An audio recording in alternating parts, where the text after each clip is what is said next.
Coming up on today's episode, a discussion about poop, religion, and gays. Autism. Justice League, Multiverses, and the Suicide Squad. What do wrestlers want? Joe Rogan, Eric Weinstein, phones, and social discourse. A new installment of Sam's Lexicorner. Godzilla versus Kong review.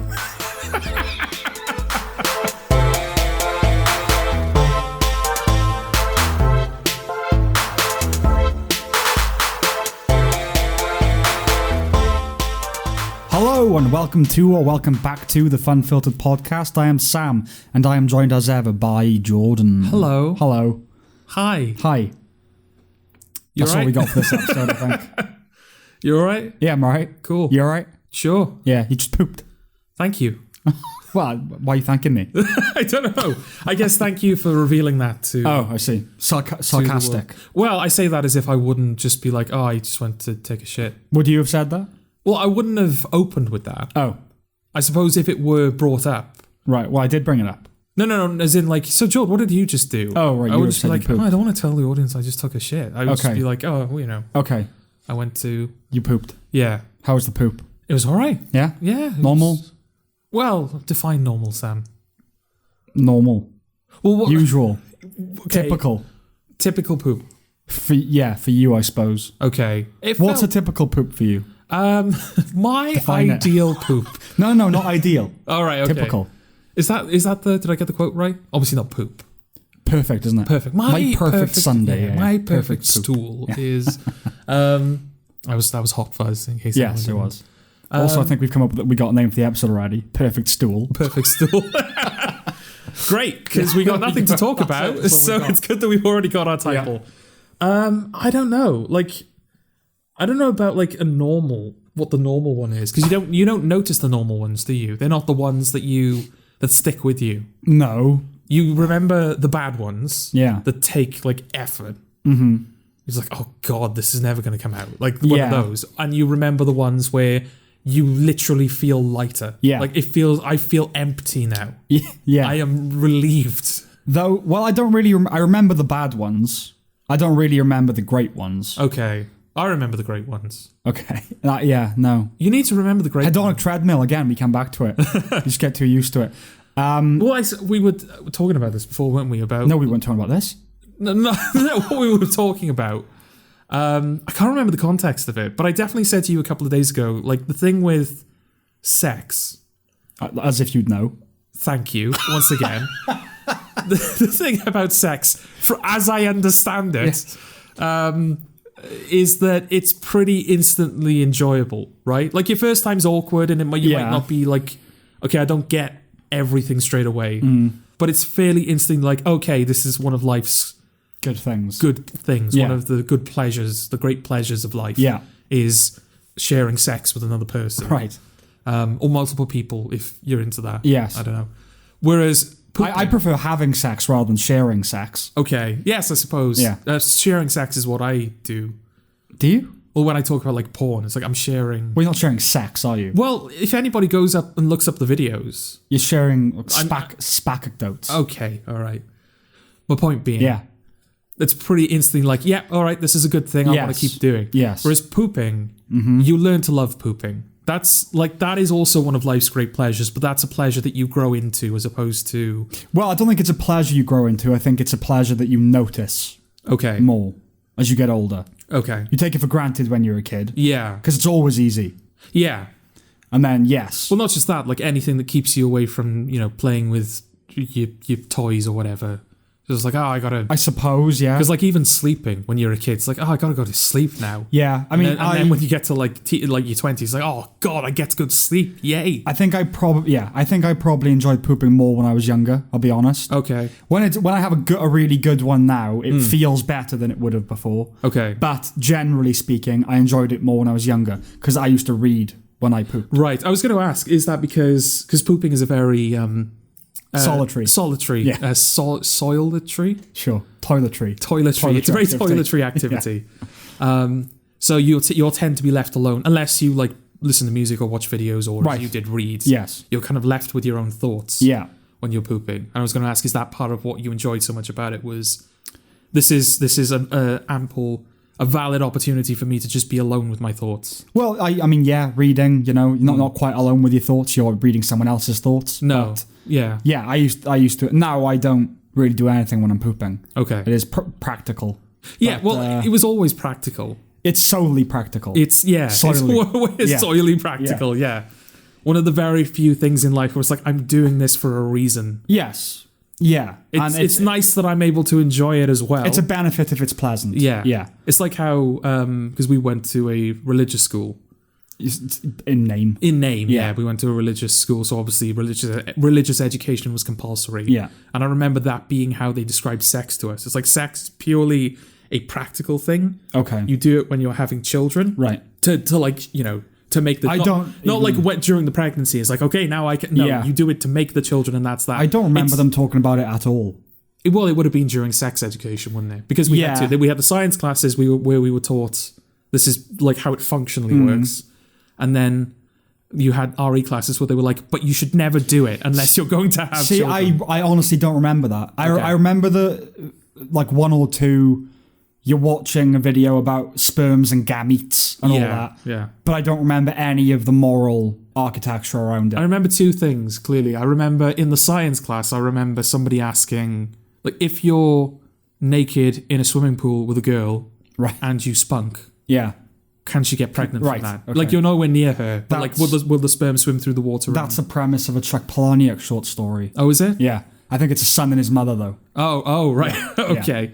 Maybe that's where he got it from? I highly doubt it. Okay. Who asked it? Well, we can bleep out the name. I forgot his last name. He used to bully me all the time. Gay. Yeah, him, yeah. Yeah, okay. He asked, okay. Yeah. Why would he ask? Well, yeah, now that we know what became of him, it's weird that would ever be a concern. I suppose if it's a swimming pool, I mean, doesn't really matter, does it? I don't know, maybe he went swimming a lot and was like, oh, I should be careful. Yeah, looking at all the other boys. Because I'm not that way inclined. No. So if I end up getting a girl pregnant, that's like a whole... That's the only way he's ever going to get a girl pregnant. Yeah, it's like a whole other layer of nonsense I have to deal with. That's a sitcom, isn't it? A dark sitcom. But a gay guy, a gay man who wanks pregnant. into a swimming pool, like looking at all the, looking at the ripped boys. The ripped lifeguard. Yeah. And just staring at him like it's just like stone-faced staring. It's like no heavy petting. That applies to yourself as well, sir. Okay. That applies to everybody. Would that be the name of the sitcom? Heavy petting. No heavy petting. Or heavy petting. I suppose heavy petting. Heavy petting. Yeah. Because it'd be about this gay guy and the woman raising the child as well, wouldn't it? I suppose it would. So yeah, heavy petting. It's like, or would it be like a modern? It's comedy? like a child is a more evolved form of a pet. So yes. it's like a heavy pet, right? Like so it's like a couple and their dog, but it's a child. Yes, and it's a gay guy and a woman that he's not at all interested in. Yeah. A traditional sitcom, it would be like the kid in the first episode. The kid's already been born. Yeah, we learn about the circumstances in the first episode, and the rest of the sitcom is the shenanigans they get up to. Yeah, trying to raise this child. Yeah, a modern comedy would be. It would start with the incident that got the pregnancy happened. Either with the incident, and then the show would be the pregnancy. So it would be like, you have to get an abortion, and no, you have to not be gay or whatever. Either the incident or him finding out that she's pregnant. Yeah. That's your inciting incident, isn't it? But it's like, okay, we're a modern comedy, so we're gonna deal with the nasty stuff. Yeah. Yeah, I would agree with that. It would be about, do we keep the baby? Whereas that would have been a given in an earlier generation. Yeah, it's like, we kept the baby. Obviously, we kept the baby. Yeah. Yeah. But homosexuals didn't exist in the 1970s or 60s. No, they didn't. So, no, they're fairly new. 80s. That's when they. Yeah, that's when it started. The first homosexual. Who invented gays? I don't know. Who patented the gay? It was Albert E. Gay. Albert E. Gay. Albert E. Gay. Okay. Albert. There's got to be something else there. Some gay pun. Yeah. Albert. No. Well, he was a friend of Dorothy's. Albert. Yeah, that's where that came from. Okay. Like he actually had a friend called Dorothy. Dorothy Schmidt. Dorothy Schmidt. I thought the Village People invented homosexuality. Who people? The Village People. Oh, the Village People. It was like a Manhattan that was the gay Manhattan Project.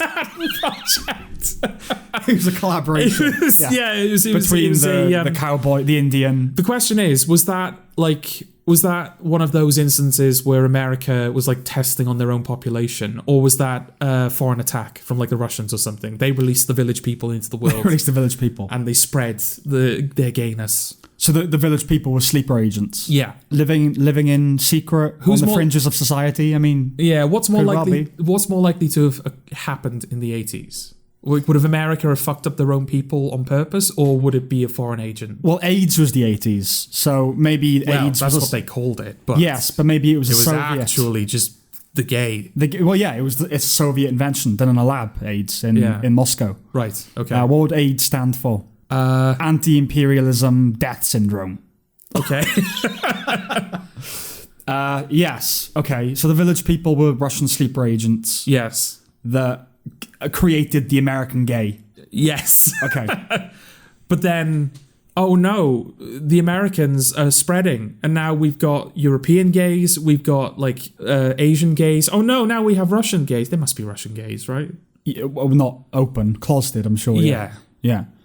Maybe that's the irony of all this. Like the village people were Russian sleeper agents. Yeah. And now in Russia there are gay people who are not revealing their identity. So now they're the sleeper agents. Is that really how the Cold War was won? Like the wall came down, then the Soviet Union split apart in 1991. I guess around the time the kind of maybe homosexuality and AIDS was becoming more socially understood and accepted. So like the ultimate joke is on them. They sent this kind of this viral attack over in the form of the village people and AIDS. And we ultimately won just by normalizing it. Joke's on you, Russia. we can get married now. Other men. Yeah. They can get married to each other now. It's a whole thing. They can raise kids. Ha ha. So the village people were sleeper agents. Yeah. And pooping is one of the great pleasures of life that you learn to love. I want to return to pooping briefly because you said that you remember the great ones and the terrible ones. Yes. I'm not saying the normal ones individually stick with you, but just by sheer amount, you'd have like a mean poop. Yeah. Just like an angry poop. Vicious. Yeah. So what's a mean You can't get rid of me! A defiant poop. Yeah. What's a mean poop for you? A mean poop. Yeah. As I say, they don't stick with... figuratively, obviously. Figuratively. You don't literally as well. Yeah, well, no. I hope your poop doesn't stick to you. That's what I mean. You don't want poop sticking to you. Right, yes. Yeah. Yes, okay, but you should still have a general sense of what a normal poop is like. Well, do you have like fecal amnesia? Unless it occupies either pole, it just completely vanishes. Well, yeah, don't you find it peculiar? Like I'm going to the toilet and then I come back 20 minutes later. It's like, Sam, where am I? No. Where have I been for the last 20 minutes? I can't say no. Okay, that hasn't struck you as suspicious. No, I sometimes when I'm having a shower or a bath forget if I've washed my hair. Okay, so I do it again. What I usually have. Right. So it's like really short-term amnesia. Okay. But no, I've never forgotten a poop as soon as it happened. Okay. I'm not saying I do. I'm saying that was a joke. That was the conceit. Yeah. Yeah. But you just like took it literally. Yeah, because that's what I do, isn't it? Yeah. No, seriously, what's an average poop for you? It's just an average poop. What's it feel like? How much is there? I stopped pooping. I've pooped, you know? But how much poop is there? Enough. What's if you had to measure it, if you had to quantify it? Like, I don't know, 2? 2 poops. 2 poops.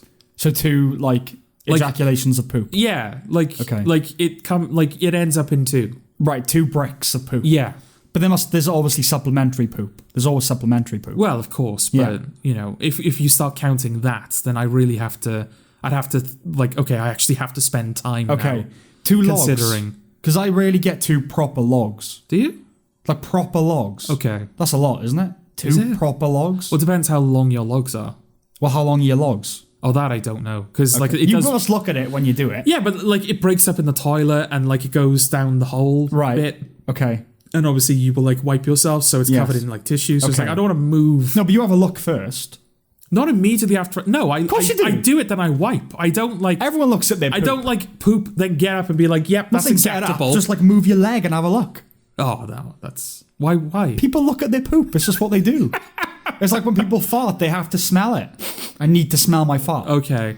You know? Well, that's just because, I might... Well, presumably you're in a setting where there are other people. Mm. So it's right, I have to be the first one to smell this so I know what I'm dealing with.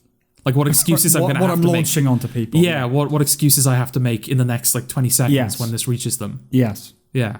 Whereas pooping, I don't need to prove to myself I pooped. I can feel it. No, but even when you're on your own and you fart, you smell it.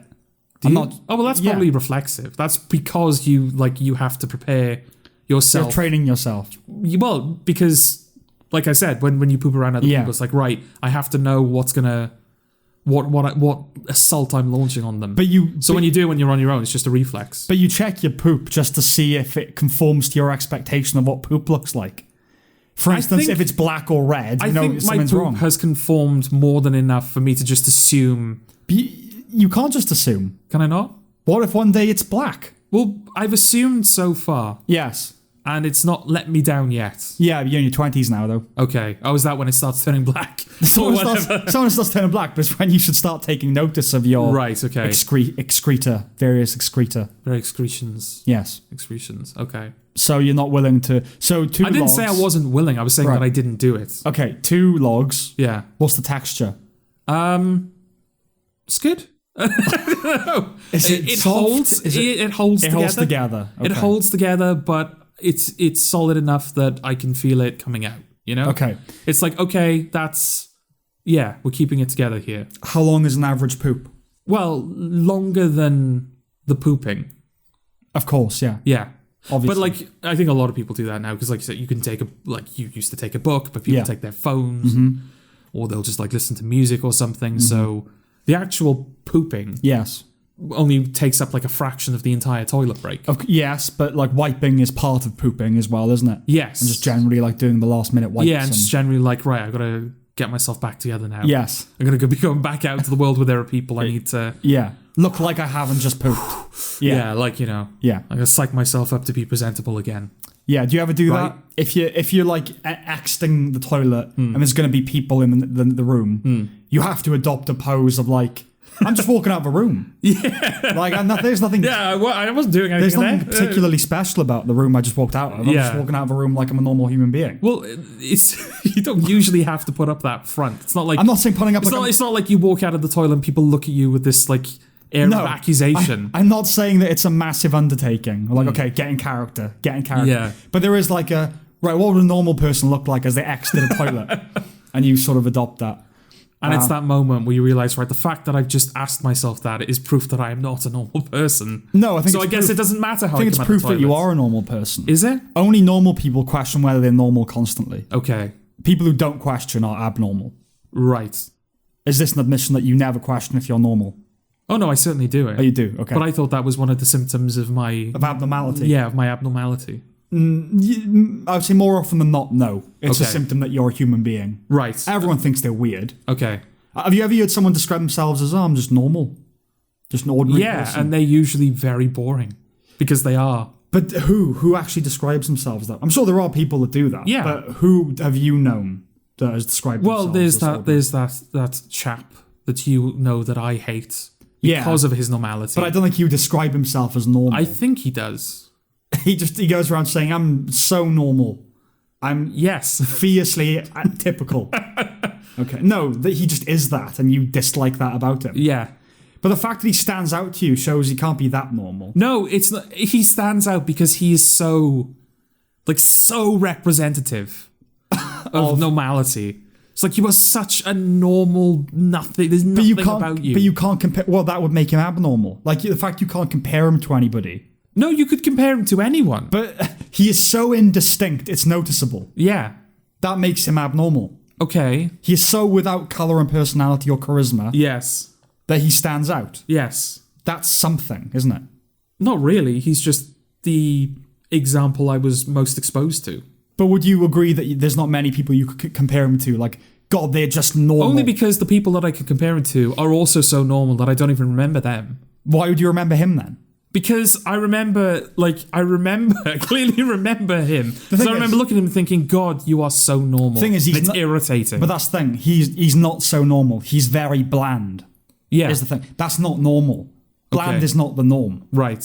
Bland is less than normal, lower than normal. Okay. Normal has a bit of charisma. Or maybe I misunderstood my hatred for him all these years. Yeah, you It's just didn't like him because he was boring, not because he was normal. Right. Normal people Oh, okay. have something to them. What does that say about me that I've just assumed the two it's tautological, normality and blandness. And blandness are the same. Yeah. Well, no, I think everyone does that, don't they? It's like, oh, he's a normal everyday guy. Yeah. Tends to mean boring. Yeah. But normal everyday people aren't boring. No. They've got something usually. One thing at least. that makes them not boring, that makes them unique, which perversely makes them normal. Right. But I think truly bland people are atypical, and you notice them because of it. It's that thing on What I Lie to You, isn't it, about a grey tie? It's so trying not to be noticed that you notice it. Right. That sort of thing. Okay. But yeah, so pooping. I think I have one more question for you. But because you poop disproportionately, don't you? So you say. You do. You do poop more than the average person. I've not been led to think that. Well, it's because most people eat, the food digests, and then they're able to poop it out. But you eat and can instantly poop it out. Now, you always say, oh, that's from food I had earlier. That's from the previous meal. That's from the previous meal. But every single time you eat something substantial, you then go and poop straight away. I just have very good timing, or horrible timing, depending on how you look at it. That's terrible digestion. Yeah. It doesn't absorb anything. It just poops straight No. out. The fact that I'm pooping out my last meal after eating the next meal. Yeah, but I don't think that's what it is. Okay. I think you are pooping out what you just ate. Right, okay. Because it couldn't be that coincidental, like every time. Okay. You know what I mean? Well, like, the quantities that I sometimes have. Yeah. That might just be my body going, no. Yeah, no more. No. I have to poop out. Yeah. That's fair enough. All right, we need to get rid of this. Yeah. Get rid of most of this. Yeah. Fuck the nutrients. Yeah. Just shit it out. But, sir, we're getting rid of protein as well. No, get rid of it all. Get rid of it all. Yeah. Need to make room. Yeah. You need to make room for more fat. I still haven't processed the fat from 3 weeks ago. You need a healthier diet, Joel, I think. Yeah. I mean, I don't have a healthy diet, but it does have to wait for a while before the body can eject it. Yes. If yours is constantly in emergency mode. Move. Oh, God, he's eating again. Shall we do the coming up? Yeah, we what are we, like 22 minutes in? Yeah. We'll round off this segment. I think pooping's done, right? I think we're done with pooping. Poop. I think there was a hanging thread from the sex education bit. Oh, right, Because that was also part of this conversation. Yes. We started talking about pooping, we ended up at the village people, we brought it back to pooping somehow. You said the two things you remember. Yeah, it was the one in the swimming pool, and then the second thing was in RE, where they say, yes, it's that very practical interpretation of sex where we only have sex to make babies, but God, like, that was his gift to us. Right. It's like, okay, it's this very, like, practical thing you should basically never do, but I'm just going to make it feel very, very good as like a reward. Right. Okay. A reward for the fact you're making babies. And the fact you waited. Yes. Patience. I mean, the problem is he slightly overegged it a little bit. Yeah. To the point where most people having sex are not doing it to make babies. No. Yeah. God, can you imagine the not you specifically, God, just like generally, can you imagine the amount of people there'd be if, like, every time people had sex, it led to a baby? Well, I'm talking like compound as well. Like, if you, it's like, oh, well, you know, if you have sex once, you have to wait 9 months. Like, no. In this hypothetical, we'll have to splice the coming up like earlier. I guess. I'll just have to put it because, like, we can't like wait half an hour to say what's coming up on the episode. No, the episode's going to be like a fraction of it's going to be over. We'll just do it at the very beginning. Yeah, we'll have to do that. But yeah, like in this hypothetical, every time you have sex, it leads to a baby. So one sex equals one baby. How long what's the gestation period? Well, you can still keep, if you want, you can still have the 9-month pregnancy period, but it's compound. So like every time you have sex, so if you have sex, you add one more baby. One more. Okay. Or if there wouldn't be a population anymore. If it's easier, then we'll just say like, oh, it's, you know, you have sex, the next day there's a baby. Okay, the next day. Well, there wouldn't be a population anymore, would there? No. Because it would be just way too much. Or, depending on how long that system has been in place, assuming all of human history, then man would know you don't fuck. Yes. You just never ever fuck. Unless you want a baby. But fuck is good. Yes. Yeah. There are those who just wouldn't give a shit. Well, it's like we've got the road near where we live now, the main roads. That's like a dual carriageway in the UK, which has got 70 mile an hour speed limit, which is like the highest speed limit in the country. I think that's like the national. 70 is national speed limit. Yeah. That road has been brought down to 50. Because it's a very busy road. And so they've done like tests then. They found out that the carbon dioxide or carbon monoxide, whatever it is much higher than it should be. So they brought the speed limit down to slow down the cars so that the air will clear up a little bit. Mm-hmm. It's not like a solution. It's just to ease the pressure on that specific part of the road. People still speed down it. Of course. So it's like saying to if you're telling people, don't speed, otherwise you'll all suffocate, and people are still doing it, how successful do you think telling people not to fuck is going to be? I think they're very different, because the speeding thing, there's no quick deficit. It's like, you'll gradually build up the CO2 or whatever. Well, it's the same with the population. You'll gradually build up the population to the point where it's literally unsustainable. Yeah, but as an individual, if you speed, you're not going to really see any net loss straight away. Whereas if you fuck someone, they have a baby the next day, that's pretty instant consequence. Okay. So I think it's the thing with climate change. Like, even though the science is disputed, and how much is natural and how much is man-made and all the rest of it. The fact that people can't wrap their heads around anything that requires long-term thought. Like, you need to start cutting down now. People just aren't very good at... Yeah. We're not biologically wired that way. I don't know exactly when I was told this, so the figure won't be correct anymore. Yeah. But, I remember hearing when I was younger, in 50 years, there'll be no more oil. Right. So we have to stop using oil now. Yeah. So that enough time will pass that there'll be more oil. Okay. But we've got 50 years more of oil. Yeah. But no, there'll be no more oil. That's we'll be fucked. We just burn through shit. Yeah. That's what we do. Yeah. And then we find another place to take the shit. That's all we've ever done, yeah. But yeah, quickly going back to RE. Okay. See, we went to a nominally Catholic school, as in you had to do the Lord's Prayer. Yeah. And they did... That was our Pledge of Allegiance. Basically. Every assembly, The Lord's Prayer, and we had to do communion. Sometimes. Whenever there was mass. There would occasionally be masses. Yeah, mass, yeah. Although it wasn't compulsory. If you weren't religious, you didn't have to do it. Depends on which teacher you were adjacent. Oh, really? Because I always tried to opt out of mass. I was 50-50, get the fuck up there. Right. You child. Yeah. And, alright, go on then. Okay. So it depended. Yeah, so it sort of was compulsory depending on... Right, okay. Teacher. I never... Because I was... You were baptized Catholic, and all that, so I've never tested those boundaries. Yeah, I wasn't Catholic. I brought up kind of... as nothing, with not you get to decide later on. Yeah, we don't want to pigeonhole you not now. Not actively secular, just nothing. Hit the thing, man. Wasn't talked about. You get one every episode. You get one every now and again. Wasn't talked about. My father's a spiritualist, but that was never talked about with me. My mother was baptized, but somewhat of a lapsed Catholic. Just wasn't a thing. Yeah. She wanted to send me to a Catholic primary school. My father said no, he can decide for himself. So I went to a Welsh secular. We still did a prayer, but it was just a general Christian prayer. Yeah. And that was it, really. And we did nativity and that sort of thing. And then I went to a Catholic secondary school, which is where I met you. Yeah. I went there kind of not knowing the Lord's Prayer, having to learn all that. And yeah.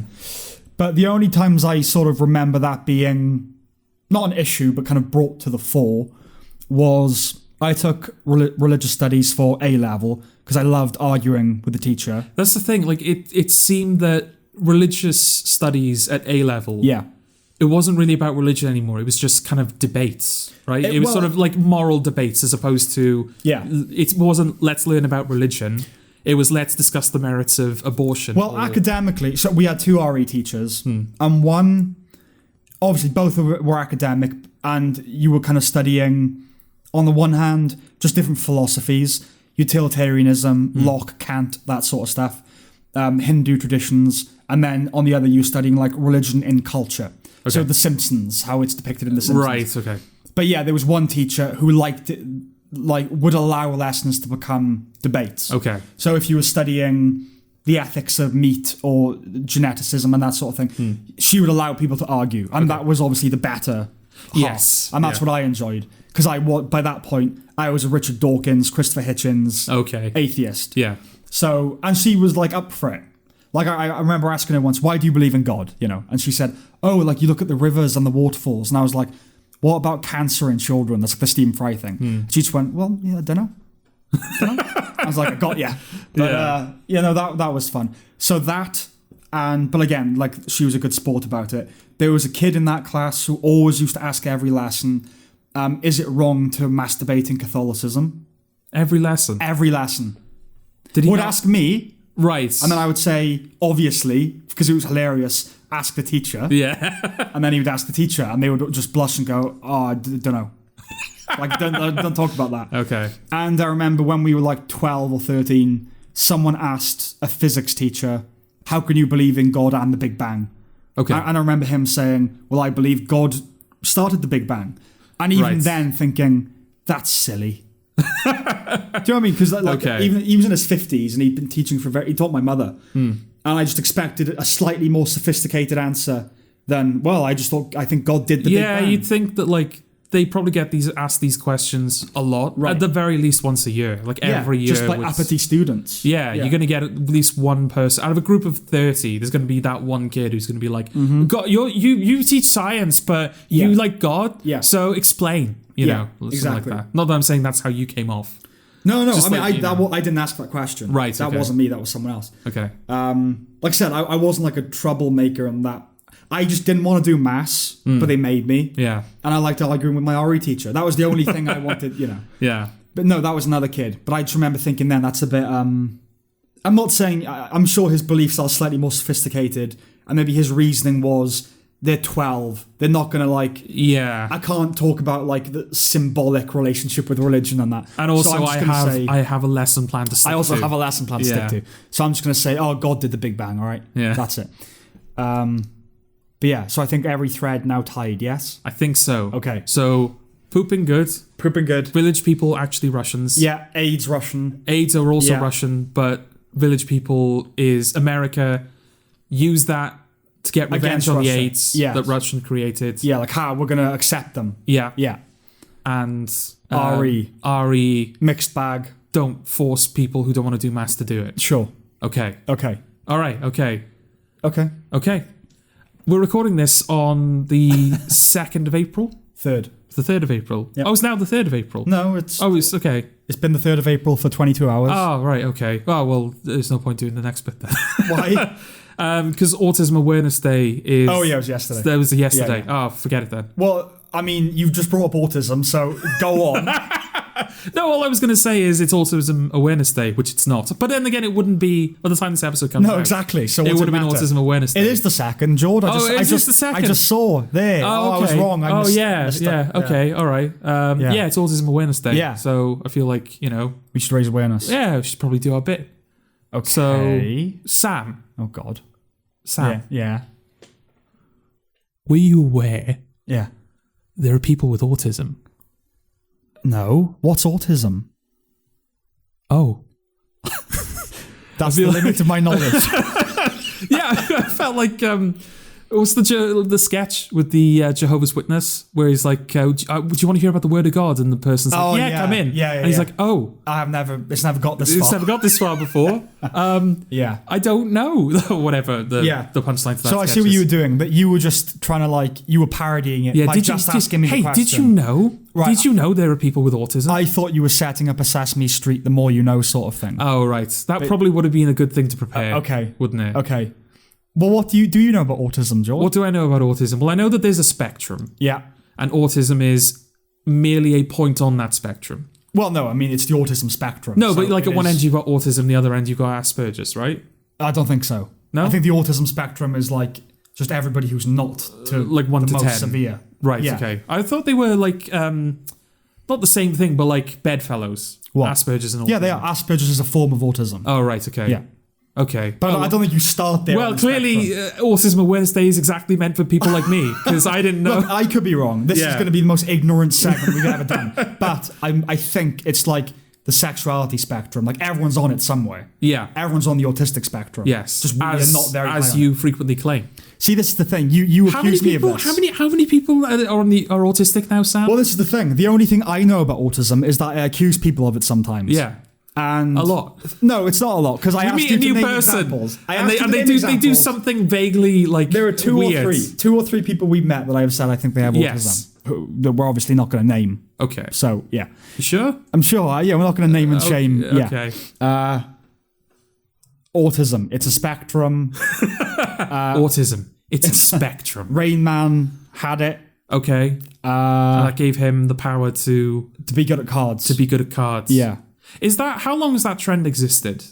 What? I say trend, the one example that's in my head at the moment is The Predator, the The most recent one, the Shane Black one. I didn't see it, but yeah, go on. I didn't see it, but one of the prevailing things from that seemed to be that like the predator had come back to Earth to claim a child that had autism because that child, they sort of had like a very complex understanding of the world, and they sort of, the main criticism is like, oh, it's framing autism as like the next step in human evolution. Okay. Which is, you know, well, it's sort of like like for people who have autism, it's a bit misleading, isn't it? Well, what's that? It's a trope. It's like magic black man or something like that. Basically, a wise elderly black man or woman that has magical powers. It's like considered an offensive trope because it's like making them tropical and other and alien, sort of thing. Like voodoo. Yeah, Haitian. it's kind of like the inverse of white savior. Okay, you know what I mean? Like, yeah, it's like an offensive stereotype. Right. And yeah, autism definitely has the capacity for that. Of like people just thinking it makes you kind of, it gives you certain superpowers. Because obviously there are some that have like photographic memory. There's that guy that could just do one, he flew in a helicopter over London and then was instantly able to draw all of it from it. It does, there are elements of that to it. I mean, but it's also like a fuckload of disadvantages. There's a lot more that comes with it. Like hypersensitivity is hypersensitive, like sensory overstimulation. Loud noises. I think like I had a friend who was, I think I still have a friend who's autistic. I haven't spoken to him in a while. Probably not. I probably don't. Not after this. Oh, right. Oh, okay. I don't know. He told me he was communist once, and I was like, "What? Why?" Well, that's a kind of a feature, isn't it? Oh, is it? Like becoming obsessive about certain things. Okay. Like going all in. Yeah. Yeah. Yeah, but I was like, why? And he was like, oh, because I think it's good. And I was like, but it's not. And he was like, oh. And he was still my friend after that. Right. But anyway, I think he said to me before, like he couldn't go clubbing or anything. Like just like the lights and the noise. Yeah, the lights and the noise, and just certain places that we wouldn't think twice about. He's like, I physically can't do it. Is that connected to anything like that? Autistic people having certain abilities. I don't know what the correct word is. What do you mean? Well, like you've got the reason I ask is because I think there was a video, like a viral video, I saw a little while ago of this like young girl or young boy, like they were mimicking the choreography of a Bruce Lee movie. Okay, and it was like in perfect unison. With Bruce Lee. Like better than like most experts could get it. It was like perfect synchronicity. And somebody pointed out, I don't know whether it was whether they were in the video or whether it was somebody in the comments, but they said like, well, of course she would get it perfectly. Like her head's full of nothing. Right. Like she's a child. There's nothing else to keep track of. Okay. She can focus in on this one thing and like learn it to perfection. Yes. So is there a connection there where there's like the brain is sort of I really do know nothing, just so you know. I'm not deliberately trying to be like, they're basically children. It's like I genuinely don't know. I don't think so. Like, does the brain is it stunted, or does it like lock itself into a certain? Because children have a certain way of thinking, right? Just gonna let you go off. Save me, Sam. No, I don't think so. Okay. I mean, they're more. Are you saying their brains are like sponges? You're saying because they pick up everything so quickly, right? And then as an adult, it becomes a lot harder to. Well, it's a spectrum again, isn't it? Yeah. So I think there are those that kind of have those, for lack of a better word, abilities, the photographic memory or like perfect mimicry or whatever, math skills. Like I think there's that thing of ASPE has become a word. You know, a lot of people in the math and sciences and STEM, you know, they're called ASPE. Okay. Because it's just the way they think. And then there are those that are totally incapacitated by it. They can't do anything, can't go anywhere. Again, my knowledge is very limited. I read The Curious Instinct of the Dog at Nighttime, the book about an autistic kid. Okay. It's very good. That's sort of it, really. And there are some characters in films that I know are autistic. And I know the odd little fact here and there. But basically nothing, Because this is something you brought up on the podcast before. But music, the Sia film, that's bad. A bad portrayal of autism, right? I haven't seen it, but as far as I'm aware. Okay, why was that considered a bad portrayal? I think just because it really infantilized it, I think. Oh, right, okay. Or totally mischaracterized it. Like just showed it for something it wasn't. Right. Presenting it maybe as like a superpower or... Okay. I was just wondering if there was something from that performance we could extrapolate as, okay, this is considered to be a bad interpretation, so they're obviously implying that this aspect or that aspect is a mischaracterization. So from that we can kind of like reverse engineer. I honestly don't know. That's the thing. The film is obviously well-meaning, so I doubt it's totally mischaracterized it. It's probably romanticized it or infantilized it. Or maybe it's just like a misguided. Like I want my film to star someone who with mental health. Most films star people with mental health. It's not bad mental health. No, it's not bad mental health. I want my film to star somebody who has this difficulty with autism, and then like it was just through lack of understanding. Or it'd be like if I made a film about autism right now, just right this moment. Well, it's like a lot of people when Forrest Gump came out, people accused it of pandering to kind of the stupidest element of America, basically by glorifying like, oh yeah, it's brilliant to be simple, and like a really condescending. Like something an artist would do. Oh, you're so brave for your, Right, okay. Whereas most of us would think, yeah, there's bravery attached, and but it's harrowing, and the things you have to deal with. And like, I think they got that wrong about Forrest Gump personally. Like, I do think it's more, it's not quite as sanctimonious as that. I think it's darker than people give it credit for. I don't think it glorifies the idea of being simple. Okay. Right? But I think that is a danger, isn't it? That people often dislike about these sorts of films. You're just making it look like this. I get it, your heart's in the right place, but it's hard. It's not as like... they're not these cute, innocent little characters. There are problems attached to it. Yeah. I wonder if the fact that he was portrayed by Tom Hanks has anything to do with people's sort of like their interpretation of, it's a glorification. Because Tom Hanks is just so inherently affable. Like, I don't think it's that. Like, he's just such a nice seeming character, isn't he, Tom Hanks? There doesn't seem to be any edge to Tom Hanks. I don't think it's that. I think the performance is generally regarded as good, but that's because it's non-specific, not smart, isn't it? It's never said, he has this, he has that. Yeah. He's slow. Yeah. So they can get away with, because they're vague, they can get away with. And for me, it honestly, like, it's subversive in the sense, at the end of it, right, for people who haven't seen Forrest Gump. Spoilers for Forrest Gump. 6 years old, 7 years old. Yeah. Basically it's about a guy it's Alabama, isn't it? And he's friends with this girl called Jenny, who he's in love with from their childhood. And then it kind of takes us through the 60s and 70s and 80s.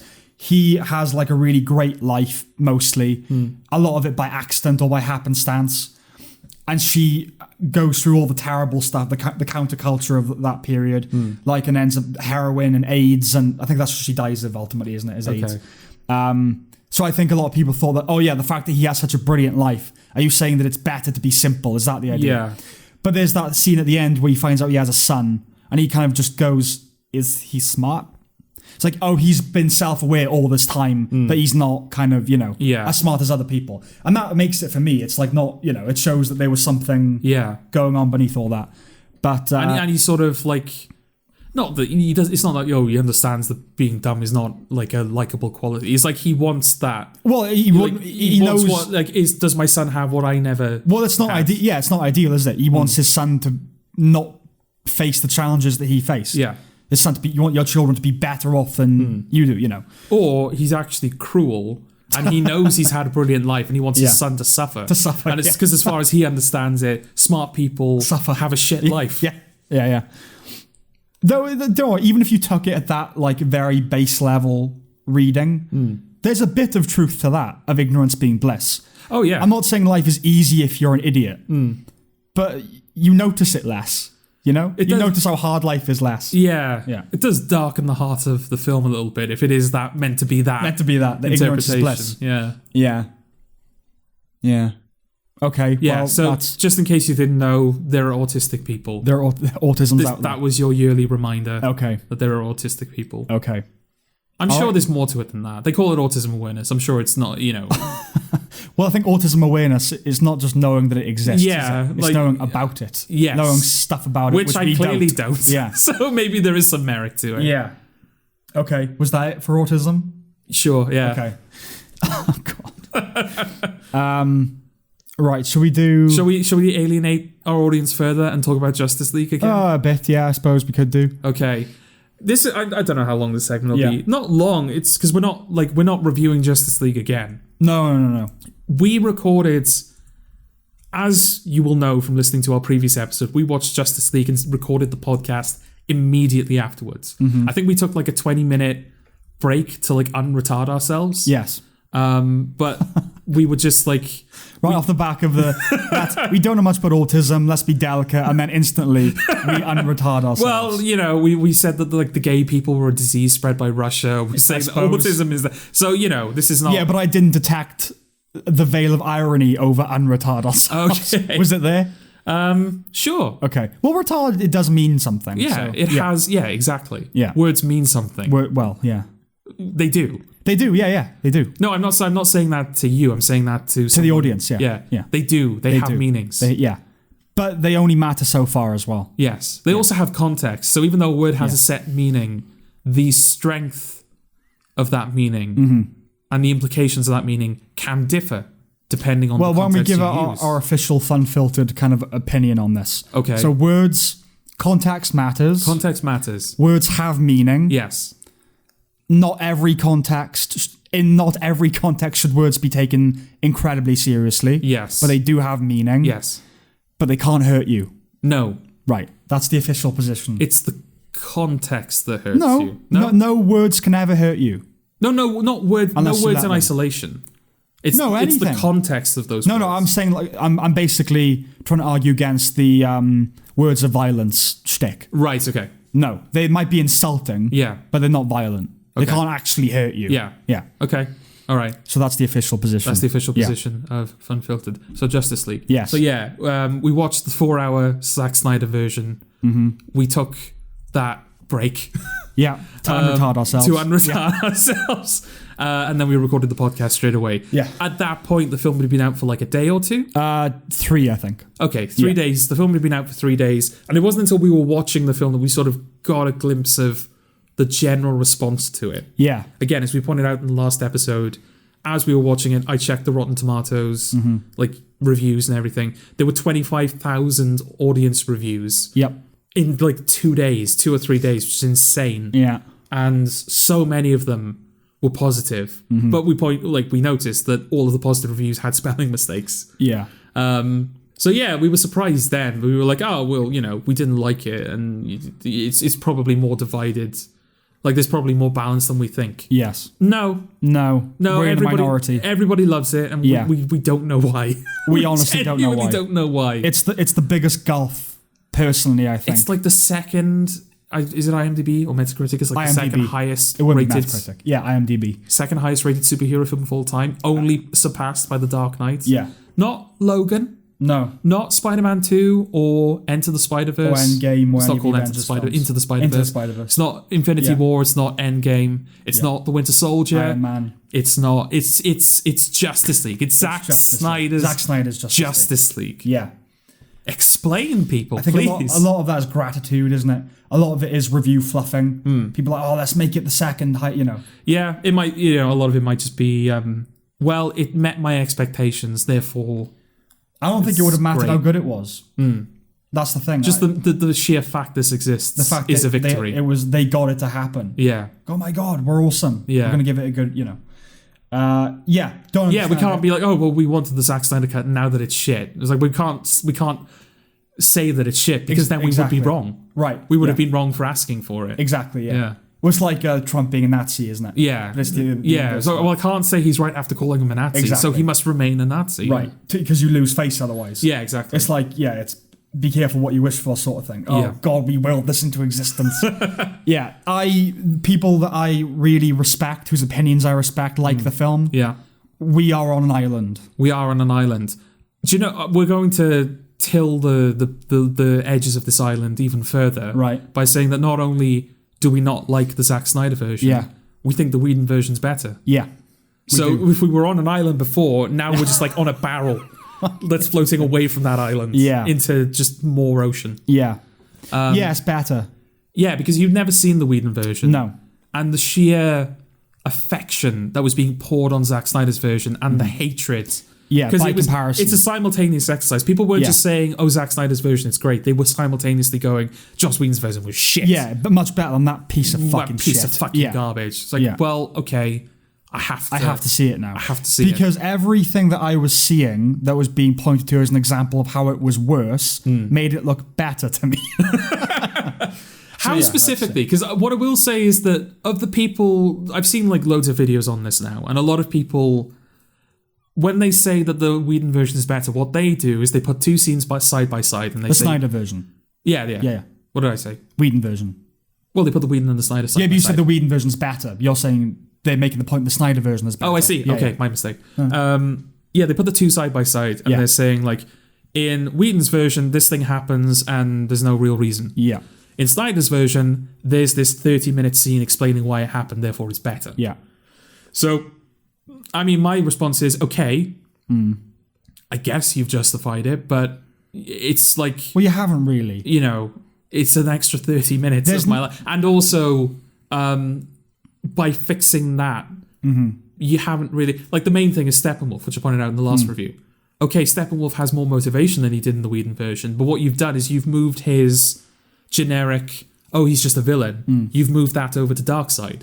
Yeah. So you have the same problem. You just added more course correction that ends up getting us back to the same place anyway. But that's the thing. He does have a context in the Whedon version. Okay. He has a motivation. It's not a strong one. No. But he's a bad guy that like takes over realms. He wants to make Earth like his home planet. Yeah. Basically. Which is exactly what Zod was doing. Right, yeah. It's like volcanic and he just wants to do that.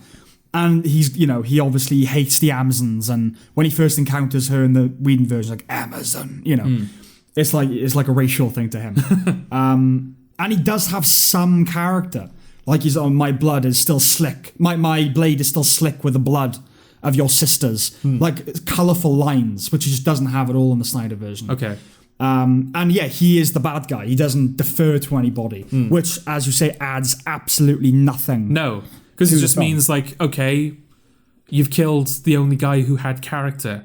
Yeah. Now the only villains that are left are the villains that have no character. Well, to me, which is what it was in the first place. To me, it's like returning to the God Big Bang thing. Weirdly enough, it's when I never understood when people say, "Oh, what started the Big Bang?" And people go, "God," and then you say, "Okay, what created God?" And they say, oh, nothing had to create God.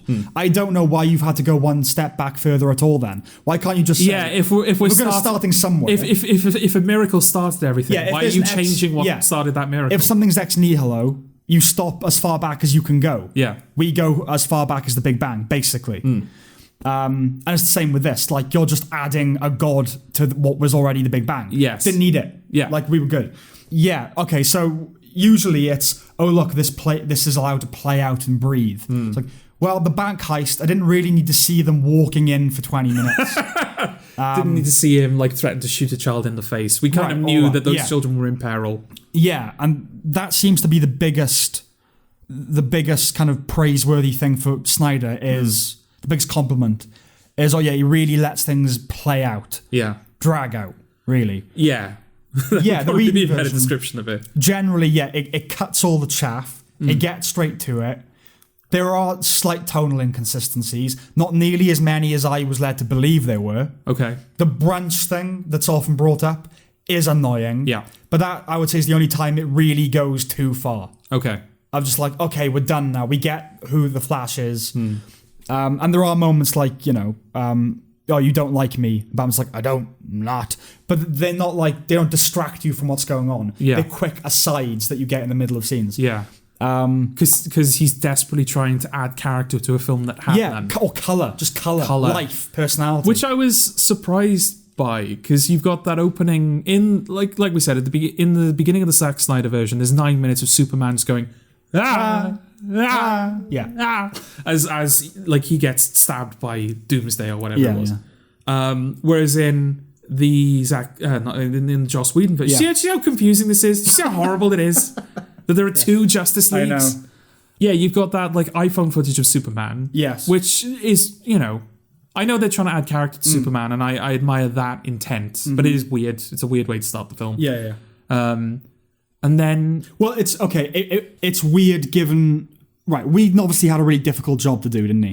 He had to come out, trim it, and then kind of fill in the gaps. Yeah. With a witticism or a bit of colour or a bit of explanation or whatever. CG out the mustache. If it had been a Whedon film from the off, it would have been the perfect opening. Because that's the kind of tone that he would have struck. Yeah. But because it's Whedon mixed with Snyder, that's the only reason it's kind of weird. But that's the thing. It is Whedon mixed with Snyder. Again, like a criticism that I've often seen levied at Joss Whedon. It's like, oh, he made the film too Joss Whedon-y. Right. You've got like a perfectly fine Justice League movie, and then a Whedon moment will come along and take you out of it. Right. But then, yeah, you've got the iPhone footage. And then is it straight away where we go into that opening credit montage? Yes. Yeah. A very Zack Snyder-y montage. Yeah. A montage that I myself thought was Zack Snyder. Mm-hmm. It's not. It's not. As we learn from, unless he like fiddled with it afterwards. Yeah, unless he took it out. Yeah. It's a Joss Whedon invention, yes. as far as we know. So that's to me, that's proof that Joss Whedon wasn't just trying to like, oh, I'm going to turn this into my film. It's like, no, it's like this started as a Zack Snyder movie. Yeah. I'm going to try and keep it as that for as much as I can. Yeah, let's try and do like basically the reason for the montage is let's set up Superman is dead. Yeah. And Hope is kind of let's gone. do all the world building that should have been done in the previous couple of movies. Superman's dead. Hope is draining. Yeah. You know, like the homeless guy with "I tried" on the cardboard. Like all that stuff. Which I laughed. I laughed when I saw that. Well, I tried for the first time. Yeah. Okay. Just like because I knew the history of it. I knew that. That Zack Snyder had left and Joss Whedon had come in to finish it up. So I like that I tried. He managed to get I tried into the film. And he superimposed Zack Snyder's face onto the homeless guy. Yeah. So there's kind of an aesthetic consideration. Snyder's version is ugly, as we've said. Whedon's version isn't much better, but it is better for my taste. Okay. It's brighter. It's more nicely lit. It's nice to look at. Yeah. Your eyes aren't just like, ugh. It's kind of, it's sort of, it's not great, but I do kind of like the, because all of Zack Snyder's stuff is very high contrast. Yes. Which is fine. It's a decent look to have, but mixed in with like that almost monochromatic, just kind of sludgy color palette. Yeah. That's when it starts to look ugly. But when you add like bright saturated colors on top of high contrast, it pops. You know? Yes. It's not the best looking look in the world, but it pops. But this is the thing, with a lot of the praise we've heard, I don't know if we said it on the podcast or not, but what it shows to me is people feeling vindicated. Because Zack Snyder took it seriously, and Joss Whedon takes it slightly less seriously, or at least has a laugh with it. Like Superman, Batman, Wonder Woman, it's ridiculous. Yeah. And the fact that Snyder's like, no, I'm going to take it like they're gods. I'm going to take it deadly seriously. People are like, yeah, you take it seriously. Like, you're vindicating my fandom of it. That's where a large part of it's come from. Yeah. And I just personally, temperamentally, my taste is kind of not to be constantly snarking, like, haha, this is strange, isn't it? But something to kind of take away from the kind of faux gravitas. It's called Superman. I know. But that's the thing, it doesn't have to be all serious all the time. Spider-Man Spider-Verse is a great example. Yeah. Of like taking it seriously but not at the same time. Yeah, exactly. Yeah. Like that film, it has weight to it. Yeah. You know, like the relationship he has with his uncle and emotional his father. Weight to it, yeah. The way that like, you know, the father blames Spider-Man even though he doesn't realize that it's actually his son for like the brother's death. Like all of that. And like the threat, it's a legitimate threat. It's not just like this, oh, there's a spider pig. Yeah. Or like Infinity War. Like people celebrate the end of Infinity War for just how bleak it is. And yes, I know it's a Marvel film, they're obviously not going to be dead forever. Yes, yeah. But they celebrate the bleakness of Spider-Man dissolving in Iron Man's arms. Yeah. They don't go, oh, well, earlier in the film, Iron Man said, dude, you're embarrassing me in front of the wizards. It's not serious enough. Yeah, exactly. Like, no, the film it's jokey and lighthearted. It balances it. And it's perfectly balanced as all things should be. Indeed.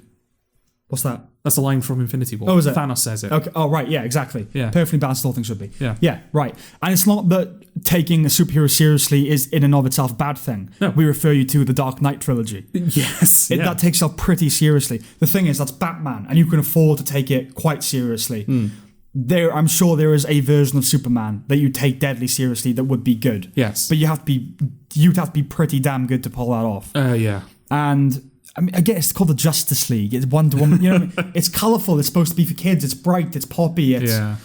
But Snyder thinks that it's the best thing ever, and so he treats it like that. Yeah. You know? He's doing the Watchmen treatment to the Justice League. Yeah. But that's all he can do because he's a fanboy. Yes. So, for my eye, the Whedon version is better looking. Okay. There's the whole moment of the Flash saving the people in the car, and then Superman is carrying the apartment block. Yeah, which is a good moment. Good Whedon moment. Yeah. But it's a Whedon moment, so people are critical of it now. Even though because they now know it's. I'm pretty sure at the time that was complimented as like that's a good character moment. It'd be nice if the film had more character moments like that. Yes. And then Zack Snyder's version comes out, and all of a sudden, that is the perfect. Oh, that moment is actually disrespectful to the Flash. It's making the Flash less important. Yeah. It's like, well, no, it's you know. Yeah, it's a joke. It's a joke. And there's they've done that. They make a point of that. They you've got the look, the way that Superman looks at him when like the Flash is being quick. Yes. And Superman fights him when they're being quick. You got that moment. You got the little post mid-credit at the end where they're setting up. They're creating a fun rivalry. A rivalry. Yeah. They're creating inter-character relationships in a group of characters. Well, that's the thing. That's the thing the Whedon does. The Whedon version does more. Is it tries to establish ongoing, like the nature of the relationship between Batman and Wonder Woman. Like he's like, Superman's dead. You could be that if you wanted, but you're not living up to you live in secrecy and isolate. Yeah. There are things going on. There are themes. And I'm not saying it's good. It's not a good film, but it is better, in my opinion. In Microcosm for me, well, there's a great little scene where Aquaman starts saying like, you know, the things I haven't done with my life, I'm too young to die, and you find out the lasso of truth is wrapped around it. Using the character stuff and like what they have, you know, to the film's disposal. And like Thor's hammer. The one good scene from Avengers Age of Ultron is when they're all trying to pick up Thor's hammer. Right, exactly. Nothing to do with the plot or... Yeah, but it's building the dynamics of the group. And even, because Captain America shifts it slightly, doesn't he? Yeah. And obviously he wields it later. Foreshadowing. Right, exactly. Even if it wasn't intended at the time to be foreshadowing. I've even seen people say that, like, oh, Captain America was always capable of lifting the hammer, but he was just being polite. Okay. Like, it's one of those... You can... retrospectively. Yeah, you can play with that moment. Yeah. It's not just like, oh yeah, he's just walking into the ocean while music to cut yourself to plays for like 4 hours. Well, that's the thing. I'm sure that was because that's Age of Ultron, isn't it? Yeah. That probably was just like the rhythm. It ended with the joke. They're like, they can't do it, and then he nudges it, and Thor's like, oh, shit. But obviously that might have well led to maybe that. You know, who knows? Yeah. And in Microcosm. In the Snyder version, the introduction to the Flash is there's a car crash as he's applying for a job in a pet store or whatever. Like that scene. We highlighted that scene as like this is a perfect example why the film doesn't work. And everyone else has highlighted it. Every review, people are like, oh, that's the best scene in the film. Yeah, this is how it's great because like using that as the comparison. Yeah, but it's interesting how the aspects of those scenes that scene that people seem to like so much is the fact that it displays the Flash's character and ability, and it has a little bit of a joke to it because he saves the hot dog and gives it to the dogs. All things that the Whedon version is trying to do all the way through. Well, that took, what was that, 5-minute scene or something in the Snyder one? Elegiac music that does not at all fit the tone of what, you know. No. He takes the hot dog and he gives it to the dog. In the Whedon version, the introduction to that character is he's queuing up to visit his father in prison. This massive, like, skinhead behind him is like, oh, hurry up, you dickhead. He turns around and he says, is there a problem? He's like, no, it's all good. He turns back and then we see that he's drawn in permanent marker on the guy's face. Like, glasses. Perfect. Yeah. And it took like 10 seconds. The economy is... Honestly, this is a bit of back-patting, but I told you this. Whedon's version... It reminded me of what I would do if you gave me Snyder's version. Right. It's like, as a script doctor, editor, yeah. right, just fix this. And I would basically have done what Whedon did. Took those scenes and made them a minute long. Economical. Yeah. Really economical. And really try to make characters of the characters. Yeah, get to the nub of it and just, you know, not kind of pornographize it as well. Because Snyder, he loves this idea of like meshing superheroes and like proper violence and swearing, like, I'm gonna fucking kill you. Come on. Yeah. But in the Whedon version, when Wonder Woman like decimates the guy in the bank with a bracelet. Yeah. It cuts as the light envelops the screen. So you don't even really know what happened to him. In the Snyder version, the bank fucking explodes. And she murders the guy. Yeah. Yeah. Oh, thank you, Wonder Woman, for saving the bank from the bomb that was going to blow it up. Oh, you just blew up the bank anyway. Right. And when they kill the security guards on the way in the Whedon version, you don't see the actual murder. It sort of just shows the gun firing and then carries on with the scene. Almost as if it's for kids. And you're trying to trim that kind of more violent. Yeah. But Whedon, Snyder rather, he's such a fucking... he's that 40... He fucking loves Joker. You know he does. Yeah. The Phoenix film. Oh, just that wanking over sort of, oh yeah, man, it's adult. It's for adult. No, it's not. No. Grow up. But, and you know, like, Christopher Nolan's been brought up as he and his wife... Did we mention this in the last podcast? I don't know if we mentioned this specifically, no. Okay. That he had told Snyder, you can't watch Whedon's version. Yeah, you must never watch it. It's never, I don't think it's ever been directly stated in any of these articles that are brought up, but there's always the silent implication that, oh, well, Nolan's a good filmmaker, so the fact that he told Snyder not to watch it is proof that it was a bad film. It's just like, no, they produced Man of Steel, didn't they? They're probably friends with Zack Snyder and his wife, Nolan, his wife. Probably, yeah. Because she's a producer, Deborah Snyder, I think, right? Yeah, she produces most of his stuff, I think. And Emma Thomas, I think, is Christopher Nolan's wife, who also produces all this stuff. They're probably friends. Like, he just told his mate, look, it's not your film, you can't watch it. It's like, Snyder, you know what I think of you as a filmmaker. Let's not go there. But this is your baby, and you don't want to see someone else raising it. Yeah, you don't want to see someone else raising your baby. Yeah. And that's the thing. I don't... maybe he does genuinely think Snyder's version is better, because every other fucker does. But I don't think that story is necessarily proof of that. But then again, if you're Christopher Nolan, how can you watch Zack Snyder's Justice League and not think, I made Interstellar that was like 3 hours long, and it covered the entire life of this guy and his daughter, and also we went to the furthest reaches of the universe, and we like traveled within to like hypothetical dimensions, and Aquaman's still walking into the ocean. well, I said this on the last podcast. Not necessarily interstellar scope, as in, you know, the film covers that distance and that time, you know. But Schindler's List is shorter than Zack Snyder's Justice League. Yeah. A Holocaust movie where, like, you really got to take your time and... The Wolf of Wall Street is shorter. And that was done for being indulgent. Yeah. You know? No, not one person has said it's indulgent. The Snyder version's indulgent. No, that's at least it's that. At least, yeah. At least say it's indulgent. But no one has mentioned as well, because Nolan produced Man of Steel. I think he might have been more involved with it early on as well, like maybe writing it or something. Yeah, story, I think. Okay. But they parted ways over it because Nolan said Superman can't kill people, can't kill anybody. Yeah, it's like Batman, you know. I know that's Batman's like rule. Yeah. But Superman is a much lighter character than Batman. Yeah. If Superman's killing people, then what's everyone left? Can. Yeah, exactly. Yeah. And Snow's like, no, I'm going to have him kill Zod. Yeah. And I think maybe it was a compromise at the end. Like, the only reason he does it is because Zod is just indiscriminately murdering people. He would have killed those people, yeah. Okay, fine, a compromise. But I remember that being a story that Nolan didn't like that and wanted Superman never to kill. Yeah. And Snyder, because he's a fucking 14-year-old, was like, no, you gotta kill. You gotta kill, you know. It just winds me up. The Whedon version's better. Okay. That's it. The Whedon version is... It's not up for debate. But you agree, because you said at the outset that... it's worth qualifying that we don't like either version. No. I will never watch either version ever again. Nor will I. But if I had to watch either version, I'd put on the Whedon version. Yes. Well, it's also 2 hours. Yeah. Which is, you know, a virtue at this point. Yeah. Do you think... Because obviously we didn't like Joker... No. And we suspected it might be up for Oscars, at least Phoenix. Yeah. And then I think it got the most... It was the film with the most nominations, maybe. Or the BAFTAs or something.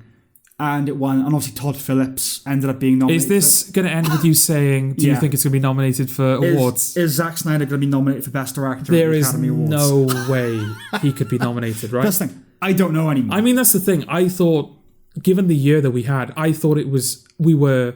guaranteed. It was a guarantee that The Invisible Man was going to be nominated for something. Yeah. And it was nominated for nothing. No. There's no way we can live in a world where The Invisible Man goes unrecognised. But Zack Snyder's Justice League is up for best film or best director or whatever. My relationship with the Oscars has changed forever now because before Rami Malek won, we were saying, oh, he might get nominated. I was like, no, the film is like quite negatively. It was like 50% or something. So, and at the end of the day, the Oscars don't recognise films that aren't critically acclaimed generally. Yes. The odd blip historically, but so Bohemian Rhapsody, no way. And then it got Best Picture nomination and it won editing. Yeah. So, and then Phoenix won. And Parasite won. So it's like everything can happen. Yeah. So I don't know anymore. If you said to me, oh, you think you'll be up? I go, yeah, I might. You might well be up. But then again, Black Panther wasn't. It was up for Best Picture. It was up for Best Picture. Yeah. I can't remember exactly how many categories it was up for. But it didn't win. Like 5 or 6. It won like costume and music, I think. But it didn't win, I'm not saying it would win anything, but just the nomination. I mean, it doesn't deserve one, does it? No, it doesn't. But it genuinely doesn't. I mean, this is more out there than Bohemian Rhapsody and Joker for it to get nominated. But it's better received than Bohemian Rhapsody. It is. It might be better received than Joker even. It is. Joker's like 67%. Yeah, that's a trend in general, though, isn't it? We've noticed that over the past couple of years, that mediocre films are now being nominated for Oscars because they, I don't know whether it's the case with Bohemian Rhapsody. I mean, Joker, it was purely a popularity thing. I think that's what it is. Oh, yeah, it's probably just populist. It's a popularity thing, but also like films that say the right thing. Yeah, think the right thing. Yeah. They end up getting in there as well. Yeah. But yeah, it's like, oh, we can, now that, Joker is this serious, like Scorsese-esque drama. No, don't say that. We can nominate a superhero film. Yeah. Mad Max had it right. It was just a straight up, this film is just an action scene from start to finish. Yes. And it got nominated for Best Picture because it was a damn good film. And director. And most things. It got nominated for a lot, right? I think that's it for the major categories. Okay. But everything else, yeah. Yeah. Yeah, pretty much. Yeah, that's how you do it. You make it, all Lord of the Rings, you make a genre film or a film that is true to itself and you make it very fucking well. Yeah. And then there's no denying it. Unless you're the Lego Movie, they'll deny you anyway if you're the Lego Movie. But that's the thing, Mad Max is incredibly professional with really precise attention to detail, but it doesn't take itself that seriously. No. That's the thing. If Mad Max was kind of, it gave you an impression of itself as important in the way that Snyder's Justice League does, it would be loathsome. Yeah. But it doesn't have that. No, it doesn't. Yeah, it doesn't apologize for itself. Yeah. It's incredibly goofy, but it makes no apologies for that. No. And it doesn't, again, it's like, these aren't the deepest characters, and it's not the most complex or, godly of stories. It knows its level. But it treats it with the respect that it deserves. Yeah. Which is, when you're at the scriptwriting level, that's such a vague compliment that you don't, there's no practical application of that. It's like, oh, okay, I just need to write my story in a way where it's clearly showing respect to itself. Is that a way that we can quickly differentiate a fan and a fanboy? If you're writing a script, right? A fan respects the characters, a fanboy reveres them. Yeah. And that's the difference. Yeah, that's the difference. Yeah. You can like a thing, but you need to have an objective distance from it. Yeah. But I respect it. Like Nolan said, he knew nothing about Batman. No. But it interested him. Yeah. Snyder clearly is in love with the mythology. Yes. And that's why he doesn't care about human beings. So much so that he's releasing the film again, but in black and white this time.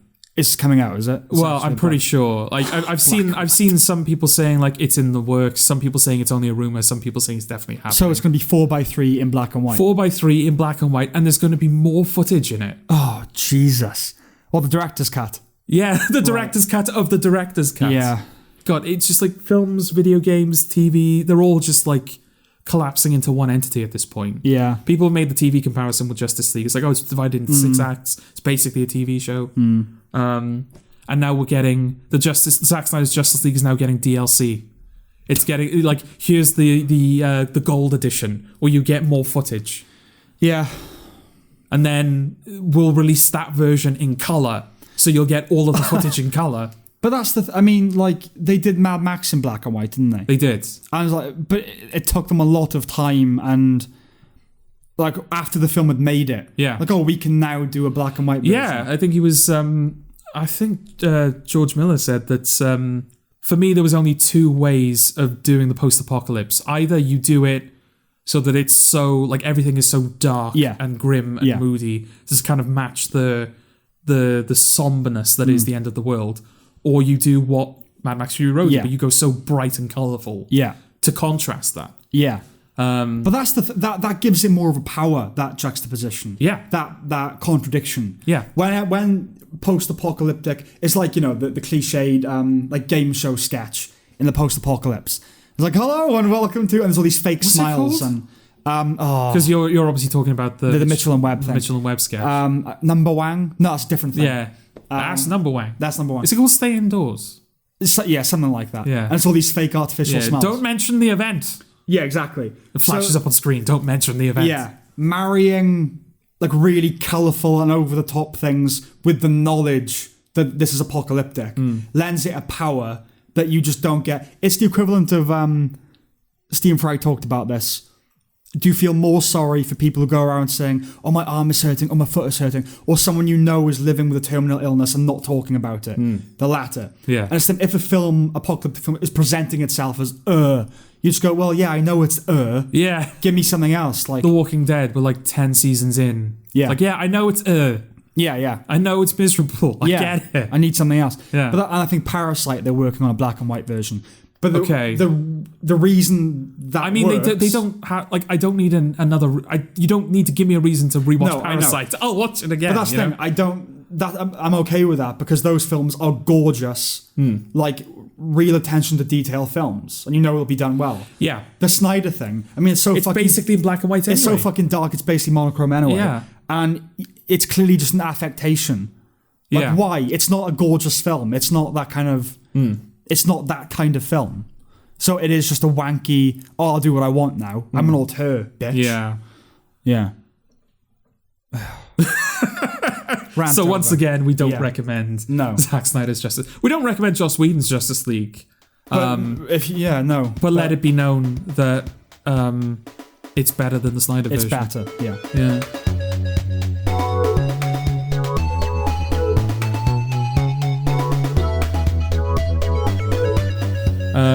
To tail off from, it's not Justice League related, it's DC related.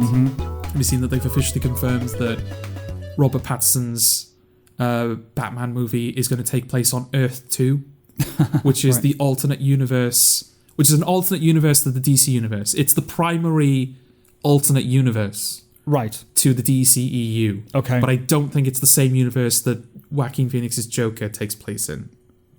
So that would be the tertiary universe, would it? That's off. That's another universe off somewhere, I think. Okay. So yeah, again, like every time we bring it up, for some reason you all need these films to tangentially exist. It reminds me of the thing we've talked about before, of the putting people into groups. Oh, we'll give the black people this, the disabled people this, and then you've got to start fractionating it further and further. Yeah. Disabled black people who are gay, and until you end up at the individual. Which is what we already did. And this is the same thing with films. It's like, this is in that universe. Why can't we just say they're all just singular films?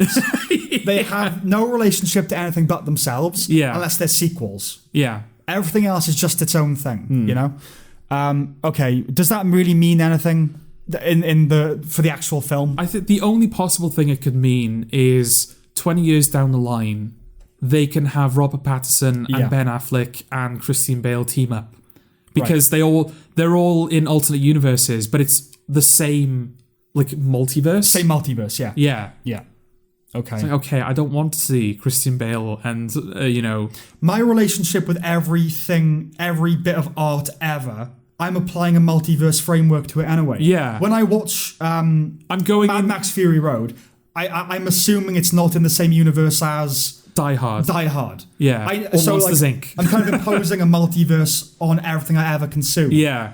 So, but I know it all does exist it all exists. I don't put the disc in for Finding Nemo and think, I wonder how this connects to Ferris Bueller's Day Off. I wonder which multiverse, which alternate universe. Yeah. I wonder if it's Earth 19. Yeah, exactly, yeah. Compared to like if you told me Finding Nemo is Earth 19 to Die Hard's Earth 2, Yeah. I'll just go, okay, I was basically assuming that anyway. I was basically you know what I assuming mean? these two things were not happening. Right. Like, you know. It's just so childish, isn't it? Yeah. Again, it's to vindicate. It's like, we can all like it. It's fine. Yeah. Because it's all the one thing. Ridiculous. Yeah, so I don't think it'll have any bearing with it on the film. Like this film, anyway. The next one. Well, it's one of two things. I say that it can only lead to like an eventual team-up movie, but also I suppose if they were to continue the Snyderverse, which people are adamant is a thing that should happen. Yeah, I'm sure we're adamant that it's a thing that shouldn't indeed happen. But like, it won't disturb the Robert Pattinson Batman film because that's in an alternate universe. Yeah, and I suppose. Like, we didn't announce it before, but now we're going to announce that the Suicide Squad, that's in an alternate universe too. So we can continue the Snyderverse without disturbing this new continuity that we worked so hard to build. Yeah. Well, because Zack Snyder's universe was fucking shocking and nobody liked it. Yeah. Well, like Aaron Sorkin, he maintains he didn't, but we've often insisted that he applied a scorched earth policy to the West Wing. Yeah. I'm leaving, I'm going to scorch... Snyder has done the opposite, hasn't he? He's Sam's Lexicorner? No, that's the thing. I don't think so. Like, inseminated is the only word I can keep thinking of. Inseminated Earth. Or seeded Earth. Seeded Earth. Seeded Earth. Okay. So that's the Sam's Lexicorner. Okay. No, because I've got another one for later. Oh. Yeah. Oh, you kept that from me. Yeah. Well, that's the thing. Seeded Earth, I don't... Because usually it's a good thing. Because it's just planting things for a sequel. Yeah. I think you could only apply Seeded Earth when it's done as like a middle finger almost. Okay. Do you know what I mean? Yeah. It is truly the inverse of Scorched Earth. If you don't carry on, if you don't reinstate my universe, then this film will go unresolved. Right, exactly. Like you wouldn't let this film go unresolved. Exactly. So many people like it. Yeah. So he just throws all the shit at the end to go, you want to see that, don't you? Yeah. Bring me back, bitch. Yeah. Okay. Are we done with all that? Yeah. Yeah. Suicide Squad looks good, doesn't it? It does look good. Yeah. It does look very good. I want to be in that universe. I don't want to be in the Snyderverse. Well, that is the same universe, isn't it? As the Snyderverse. I really don't know. Because that's the thing, isn't it? The Suicide Squad is a sequel to Suicide Squad. And a soft reboot. And a soft reboot. Yeah. So it's like, it's the same characters, but they're all completely different. And there's like, Well, he's fixing Suicide Squad, isn't he? Yeah. And it looks fixed. The moment you see Sylvester Stallone as the CGI shark. That's the best thing. That's the moment you realize, James Gunn doesn't know what he's doing. Yeah. And I'm like, I acknowledge the quality of the Guardians of the Galaxy movies. Mm-hmm. They're not for me. I don't like them. They're not for me either, yeah. But I acknowledge their quality. Okay. But the Suicide Squad looks like a film that I might actually enjoy. Me too, yeah. Obviously with this, I have to to maintain my street cred as like a legitimate film review. I have to say I'll enjoy it knowing what it is. Well, same. I think it's going to rise to a certain level and not transcend it for me. I think the Batman looks like a film I'm genuinely going to love. This is all looks like. Yeah. It's all looks like, right? I don't think we ever thought we would love Joker. No. But we thought we would really like it, right? Yeah. Like we saw that first trailer and we were like, okay, this looks really interesting. Yes. I can see. Yeah, of course, that can happen. I'm not like everything I've ever looked forward to has ended up falling short of expectation. But the Batman feels like a film that's like DVD quality, like that means something to us. Yeah. Whereas by that you mean it's a film worthy of owning. Worthy of owning. Oh, I'll own it on DVD. Yeah. Like the most to us. at the moment the least impressive way of like immortalizing film. Because we were born in 1994, when we buy a DVD, it's our way of canonizing a film. Yeah. We like it to the amount we want to have it in our collection. And we'll continue doing that until it's obsolete. So when we reach the day where everything is on a streaming service and is constantly being removed and cancelled, no, I have a physical version that you cannot take away from me. Exactly. Yes. Whereas the Suicide Squad doesn't look like it's going to rise to that level, but I will really like it. Like Birds of Prey level, because that's not DVD quality, but you liked. I did like Birds of Prey. Yeah. I mean, I liked the look of the Suicide Squad since seeing John Cena's costume. Oh, yeah. So I like the kind of just really low-key, like, it's like an old-fashioned costume, it looks like... 40s. Yeah, it looks like a film that was sort of made in the 80s where it's just like, whatever we had lying around the prop department. Yeah. Let's throw it on. It doesn't look like a costume that's been designed. But see, the only thing that cultivated. slightly diminishes all this stuff is because I know he's getting a spin-off TV series, and the Batman is getting a spin-off TV series. Like, I don't want to know that before I've even seen the film. Yeah. Like, announce that later. Let me love this character first, and then I'll get excited for seeing more of him. Exactly. Although, based on the trailer, I am looking forward to seeing John Cena. There's something about like wrestlers, pro wrestlers who've turned into actors that used to carry such a negative connotation. Yeah, like they would just end up in like garbage action films. Yeah, where they clearly couldn't act, but they were there just because of their physical prowess. Yes. Even then, they weren't wrestling; they were just kind of awkwardly holding firearms. It was rubbish. And then Dwayne "The Rock" Johnson comes along and wins the hearts and minds of everyone. Yeah. And then Dave Bautista followed and won the hearts and minds of everyone. Yeah. And now John Cena is going in that direction as well. Oh, John Cena was before Bautista, wasn't he? I know he was before Bautista, but he was in like Fred the movie. The Marine. Oh, he's in the Marine. That was his breakout. Oh well, I'm not aware of that at all. Oh, haven't you seen it? No. It's just a traditional action movie. Okay. Robert Patrick is the bad guy. Like, they kidnap his wife. Right. It's one of those films. Okay. But like, he's okay in it. Yeah. It was like better than most wrestlers transitioning to screen. I'm just wondering. I was just going to ask you. Do you think that in the same way that like when Spider-Man came out, like what's he called? First Spider-Man. Tobey Maguire. Yeah, the director. Sam Raimi. Sam Raimi, yeah. When Sam Raimi's Spider-Man came out, it's like, okay, it feels like we're finding our footing with superhero films now. We kind of got it. Yeah, well, X-Men, but yeah. X-Men, okay. Yeah. All right, X-Men. Blade?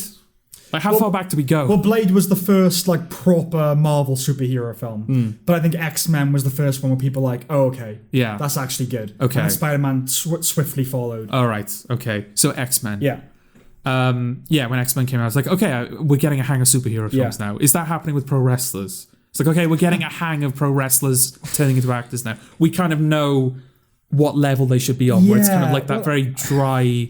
Well, I don't know, because there's only been 3, isn't there, really? There's sort of like an ironic sincerity to all of them, isn't there? I mean, The Rock does seem genuine in a lot of roles he's in. But like with Bautista, like he's kind of doing... Well, they're sort of playing against... The personality of the characters plays against their physicality. So Drax is simple. Yeah. You know, and So, it's kind of... and John Cena just seems to be, like, completely earnest. Right. All-American. All-American, earnest. There's no irony or sarcasm to him whatsoever. Yeah. But the fact that he is so dry, character-wise, is what makes it funny. Because those characters are fucking with him, and he's just like, no, I will answer you sincerely. I am, you know... Well, sort of like Captain America parody, isn't it? Where he's so, like, clean-cut and all-American. Well, there's only been 3 good ones, really, right? That come to mind. 3's a pattern, though. Not when you've had more wrestlers that weren't good. Yeah, but they were all, like, in the past over there. Nah, you're just trying to find something that isn't there now. No. Yeah, you're trying to impose your own... No, I found a pattern. You're trying to impose an autistic thing on it. Validate me, Sam. Awareness. If fucking DC fans can validate it by having all of their films take place in the same multiverse, you can validate me by saying that 3 wrestlers that are, like, decent enough is proof that wrestlers in general are being decent enough. No. Like, acting-wise. Because Dwayne Johnson debuted about 20 years ago in Scorpion King. Yeah, and he wasn't good then. No, he wasn't good, and then he became good. Yeah. John Cena, 06. Okay. Bautista, like, 2010 or something. Yeah. Right? Okay, but there must have been other wrestlers in that time that made films that just no one even remembers or recognizes. Yeah. So what's the pattern? That in some cases... That's the pattern. We're getting it right. The pattern is that almost arbitrarily, some wrestlers end up being good actors. Well, I'm not 100%. I don't really know the trajectory of Dave Bautista's career in pro wrestling. I assume he was a pretty like he was like a main event wrestler. Okay, I really don't know. The Rock obviously was. John Cena obviously was. Both of them were basically the mascots of WWE. The biggest thing, when they were in the company.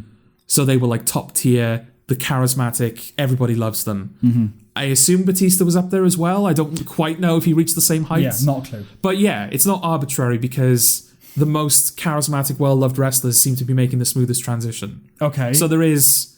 I am onto something. You're just not giving me enough credit. Well, no, I mean, you're saying the most charismatic actors end up being the better actors. Yes. So not Pattern. really. Pattern. Connection. Yeah. I don't think there's a pattern. Per 3 se. is a pattern. But it's more than 3. You just picked 3 that are good. Okay. And one wasn't even the top of the. I really don't know. Okay. I genuinely don't know. Okay.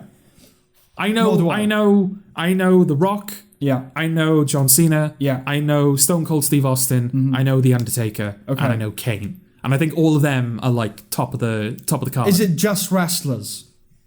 What do you mean? Is it just wrestlers? What about other fighters? What do you mean? Like Ronda Rousey or Gina Carano? Oh, I have no idea if they... Is Gina Carano, is she good? I mean, she's not allowed to be in anything anymore, but is she good? Was she good when she had the chance? She's decent. Okay. Like, you don't notice her acting. Okay. She's fine. Okay, you know? well, there you go. That validates my pattern. How? Because it's a 4th one to the pattern. Right. Where it's like a combative sportsman. What's the pattern? Explain the pattern to me. All I was saying... I wasn't even saying... No, actually, no. I wasn't even declaring this as a pattern. I was asking you... Right. Is there a pattern here? Is the transition... Not even the smooth transition, because as we pointed out, The Rock and Cena weren't even good when they started. Yeah. But Dwayne The Rock Johnson, John Cena, and Dave Bautista are all becoming actors, and the films that they're in have all found ways of utilizing them correctly. Right. So does this suggest that we're kind of getting the hang of... No. Okay. No. Because if we were... Right. Do you think that would mark a legitimate career path for people? Like, I think when The Rock moved over to acting, it was like this, oh, okay. Yeah. A weird thing to do. But if, like, you have those 3 success stories, are we going to see a lot more wrestlers make the transition into acting? Probably. I mean, I don't think there's no pattern or anything like that here. There is a pattern. There's not a pattern. You like to impose this sort of thing on life. That's not there. This is the reality. Okay. Wrestling is a performative endeavor. Right. It involves performance, a lot of acting, right? Yes. Yeah, so, it's sports entertainment. Right. They're entertainers. Exactly. So it's not a million miles away to go into pure acting. Yeah, it's not like, I'm going to become a chef now. I'm going to become a mountain climber. Right, it's like exactly. There is an overlap. Yeah. So transferable skill set. Yeah, so they're going over to that circle of the Venn diagram. And some of them are better than others. Yes. And then good directors and writers hone the material to the actor's strength. That's what's happening. Okay. There's no pattern here. There's no, nothing's going on, man. What's the point? Is the moon getting bigger still? It's definitely getting bigger. You should have seen it last night. Still orange stuff everywhere? What? Orange? Is everything still orange? Yeah. Okay. Yeah, what's the most recent one? Chocolate orange Ambrose custard. Don't even know what that is. It's custard. I know it's custard. Yeah. But like Ambrose custard. I don't know. It's chocolate custard, but they've got a chocolate orange. Okay, variety. Yeah. Okay. It is still happening, okay. Sam. All right. What is the point in having a podcast if we're not going to try and observe things? That's what I'm doing. I'm trying to observe I'm like, you're not observing. You're imposing during something. this conversation. Yes, I think that I have discovered a pattern worthy of observation. Do you concur? No, you stupid cunt. That's what you were just doing. Well, you haven't detected a pattern. I detected 3 success stories. You've just imposed this thinking on it. It's not an imposition. It is an imposition. It's not an imposition. How can I impose? I have to outline the pattern for you to determine if it's a legitimate pattern. Right. I wasn't imposing it. I was outlining it for you. This is what it's like. Someone once compared Benedict Cumberbatch. They said, it's the Laurence Olivier of our generation. Well, Benedict Cumberbatch. Yeah. Okay. And then someone said... Chris Pratt is the Harrison Ford of our generation. Right. When he's doing Jurassic World and Guardians of the Galaxy. And then we were like, I wonder who the blah blah is of this generation. And then what your mind would do is go, we've detected a pattern. No, it's just a thing that's happened. Okay. There's no does this suggest anything going forward? If you're asking me, does it suggest that some future wrestlers might end up acting? Well, But that's it. So surely, there's nothing else going on. So surely, by me saying, I think I've detected a pattern, here is the outline, here are the parameters of my pattern, Right. is the pattern. Your answer should have been no, rather than no. But why? Wouldn't no just have closed it? Surely No, it just would have been no, I don't think there's a pattern. That is what I said. Rather than no. What's wrong with you? But it's because you do this all the time. You try and find like Because we're patterns in on life. a podcast and we had nothing to talk about. No, but you do it in life. He's like, Okay. oh, does this suggest anything? No, it doesn't. I'm just trying It's to make just the thing that conversation. happened. Well, look, you did it. You've killed all minutes. the time. It's like, You've oh, killed Jordan, I've minutes. known you like 10 years. I know nothing about you. And then when I try to talk to you, Why have I said that? you said that before. It's like, oh, you seem like you're such a guarded person. Well, you are a guarded person. You've been my friend for 10 years. I feel like I barely know you. And then I'm like, oh, Sam, let me talk about. What am I learning about you through Let me this talk other than about. No. conspiracy What I'm theorists? saying is like, oh, here's the thing that I observed. Let's have a Yes. conversation. And you're like, shut up. But that's not telling me anything about you. No, it's not telling me anything. It's not telling you anything about me. So what's that got to do with the whole I don't know you stuff? I'm not saying that it says something about me. I'm saying that when I do talk to you, you shut me down. This isn't. You threw an idea at me and I rejected it. You did. What do you want me to do? Quite hurtfully, I must say. This is not hurtful. Well, my feelings are hurt. I just. So what are you saying it is? I just disagree with your pattern. Yes, but you didn't have to disagree so vehemently. Yeah. Well, it's a podcast and, life, character, content. I want an apology. You're not getting an apology. Why am I not getting an apology? This says something about you that you're like, Sam, you're always complaining that I don't talk about myself with you. And now I'm trying to, when this has got nothing to do... What I said was, you complain that I don't talk. I use the about fact... yourself. No, I use the fact that I use that as an example. Yeah. Because that was the first example that came to my head. Right. It's like, oh, that's an example I can easily call back to of Sam saying that I never talk. The fact that I was talking about myself was incidental. Okay, but I've never said that though. I've never said you don't talk enough. Okay. To other people maybe. Yeah. But I've never said, George, you don't talk to me enough. Okay. Never said that. Right. It's only been in the context of about yourself. Okay. Which is probably why it's the only example I could call back to. Probably. Yeah. Yeah. So then why would you use it as an example at all? If you're trying to make this point. Example I had. Okay, whatever. So that bit's over. So you don't think there's a pattern here? I don't think there's a pattern. Okay. Well, okay.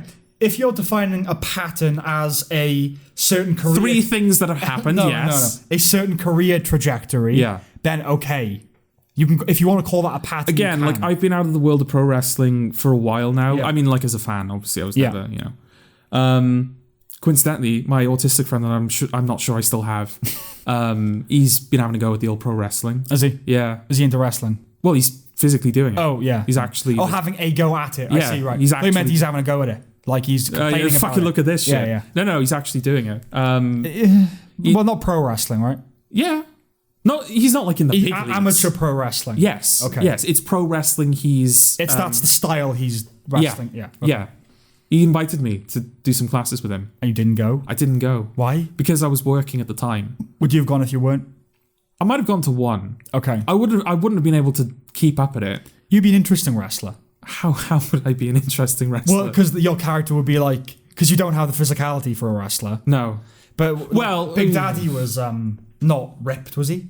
No, he was big. Oh, yeah, I know he's big. I'm like very big. But he wasn't... Was he muscly or was he just like a big guy? I don't know. It might be like a sumo wrestler where they're big. Yeah, you could do that. But they're fit. So, I'm not fit. You could do that though. I'm not fit. No, be a sumo wrestler. Oh, I don't have the physique for sumo wrestler. I'm having a go. I know you're having a go. Yes. I'm electing to ignore that. Okay. But yeah, I was gonna say I've been out of pro wrestling for a while, so I don't know if like becoming a pro wrestler and then becoming an actor is seen as a legitimate career path. I'm sure it is. I mean, because there were people before The Rock that did it. There were people before The Rock who did it, but to not great success. Is The Rock the first like? He's the most successful. I know that. Is it They Live? What? The film They Live. The one where he puts the one where he puts on the glasses and he sees the people for who they really are. Like he looks at advertisements and they're actually... Yeah. Yeah, that's a pro wrestler, isn't it? Yeah, I think Yeah. so. Well, Hulk Hogan was probably the first big one, wasn't it? Yeah, but like that was kind of like when Ron Jeremy shows up in things. It's not Ron Jeremy as an actor now. It's look, we've got Ron Jeremy the porn star. but look, we got Hulk Hogan the wrestler. Yeah, but it was. I mean, like he's in Rocky 4, I think, As a wrestler. as Hulk Hogan, basically. Oh, as Hulk. Yeah, not actually Hulk. It Hogan. might have been, but it's basically Hulk Hogan if it's not actually Hulk Hogan. Okay. But he's been in a bunch of films where he's not. Where he is playing a character. Okay. I mean, I'm not saying like a character actor, but you know, like there's a series of films where he's with these kids in like a theme park or something like that. He's got to save them. I don't know. It's like an action hero sort of thing. Right, okay. But, you know, it was like, they all do that, don't they? They start off doing action films and they end up doing Kid The films. Pacifier. Yeah, or, Tooth Fairy. Tooth Fairy, yeah. Which I think that became the storyline in WWE for like the next year for The Rock. That he was in the Tooth Everyone Fairy. was mocking him for being in the Tooth Okay, Fairy, okay. and then he would beat them up and always win. Right. Well, he still wrestled after that, did he? For a little bit. I don't think he does anymore. No. I think he shows up at WrestleMania every year to like introduce the main event. Yeah. It's like, hey, I'm still about. He's a bit too old for it now. He is, but like The Undertaker, Yeah. until maybe last year. Yeah. Is he dead? No, he's still going. okay. Well, he's undead. He's undead. He's sure. undead. Is he undead? He's a zombie, is he? Yeah, it's changed over the years. Okay.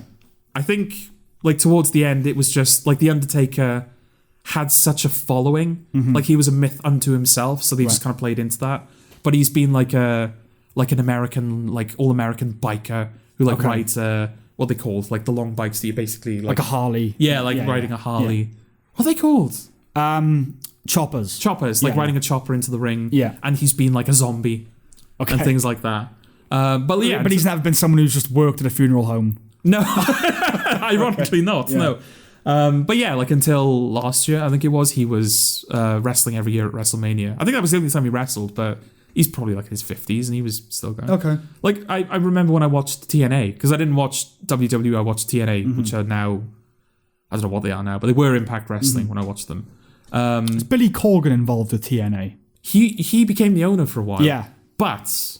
Because that was the storyline. He took over from the owner of So the actual owner of the company became a character on the show for a while. Yeah. As like a villain. And then Billy Corgan came in and was like, guess what, bitch? I just bought your company. Okay. And that was like a big, oh my God, Billy Corgan's going to like revive the company. But behind the scenes, he legitimately thought he'd bought the majority share of the company. Right. And they'd like fiddled the contract or something so that he thought that he owned the company, but actually didn't. Right. So he just disappeared. Okay. Because he was like, fuck you. I thought I owned this. I'm in this or I'm not. Okay. And they were like, no, we still want to own the company. Right. So he left. But yeah, for a very short period of time, he was, as far as he was concerned, the owner of Impact Wrestling. Okay.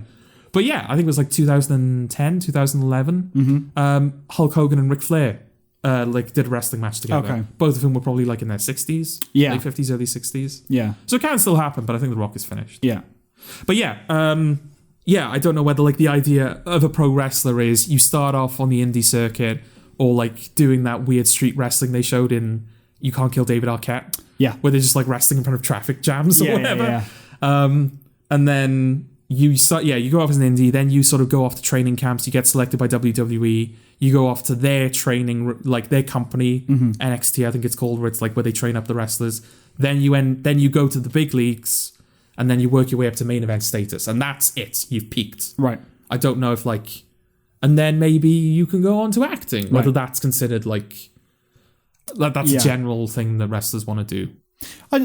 Probably not. Right. It's probably just it is like you hit the heights of wrestling, and then there are opportunities offered to you. You know. I mean, it's not a bad way to go because obviously your USP is your physicality, isn't it? Yeah. Sometimes. I wonder if anyone's ever done that. Like, I want to be a movie star, but I want to be a ripped. That's my goal, is to be an action hero. But I only want to act. I don't want to be like a wrestler or anything. So they train themselves to be that for films. I know people fall into that, like Stallone and Schwarzenegger and that. Yeah, they were. But obviously, Schwarzenegger was a bodybuilder. Yeah. And Stallone, I guess he just trained for Rocky, and then it just kind of built from there. Yeah, he just kind of stuck with it. But yeah, you know, where someone's like, no, that's what I'm going to be. I'm going to be an action movie star. And I'm going to get ripped for that purpose. Maybe. Yeah. But then you got to ask yourself, like, are the people with those aspirations, are they good? What do you mean? Well, like, if you're a good actor, surely your aspiration is to be in good things. I'm not saying that action movies are bad. I'm just saying that, like, you know, like, oh yeah, I'd love to do an action movie, but I'd also love to be in like an Oscar-nominated drama, or I'd love Sure, but I mean, I'd love to work with this specific director, not just I want to be in trashy B movies. No, you want to be in good action films. You know, I think that's not a bad goal. Is I just want to be the go-to action guy, but I'll only be in good action movies. Yeah. You know? I can't think of a good example though of someone who's only in good action films. There probably isn't any. Well, like, the problem is if it's good, they'll kind of...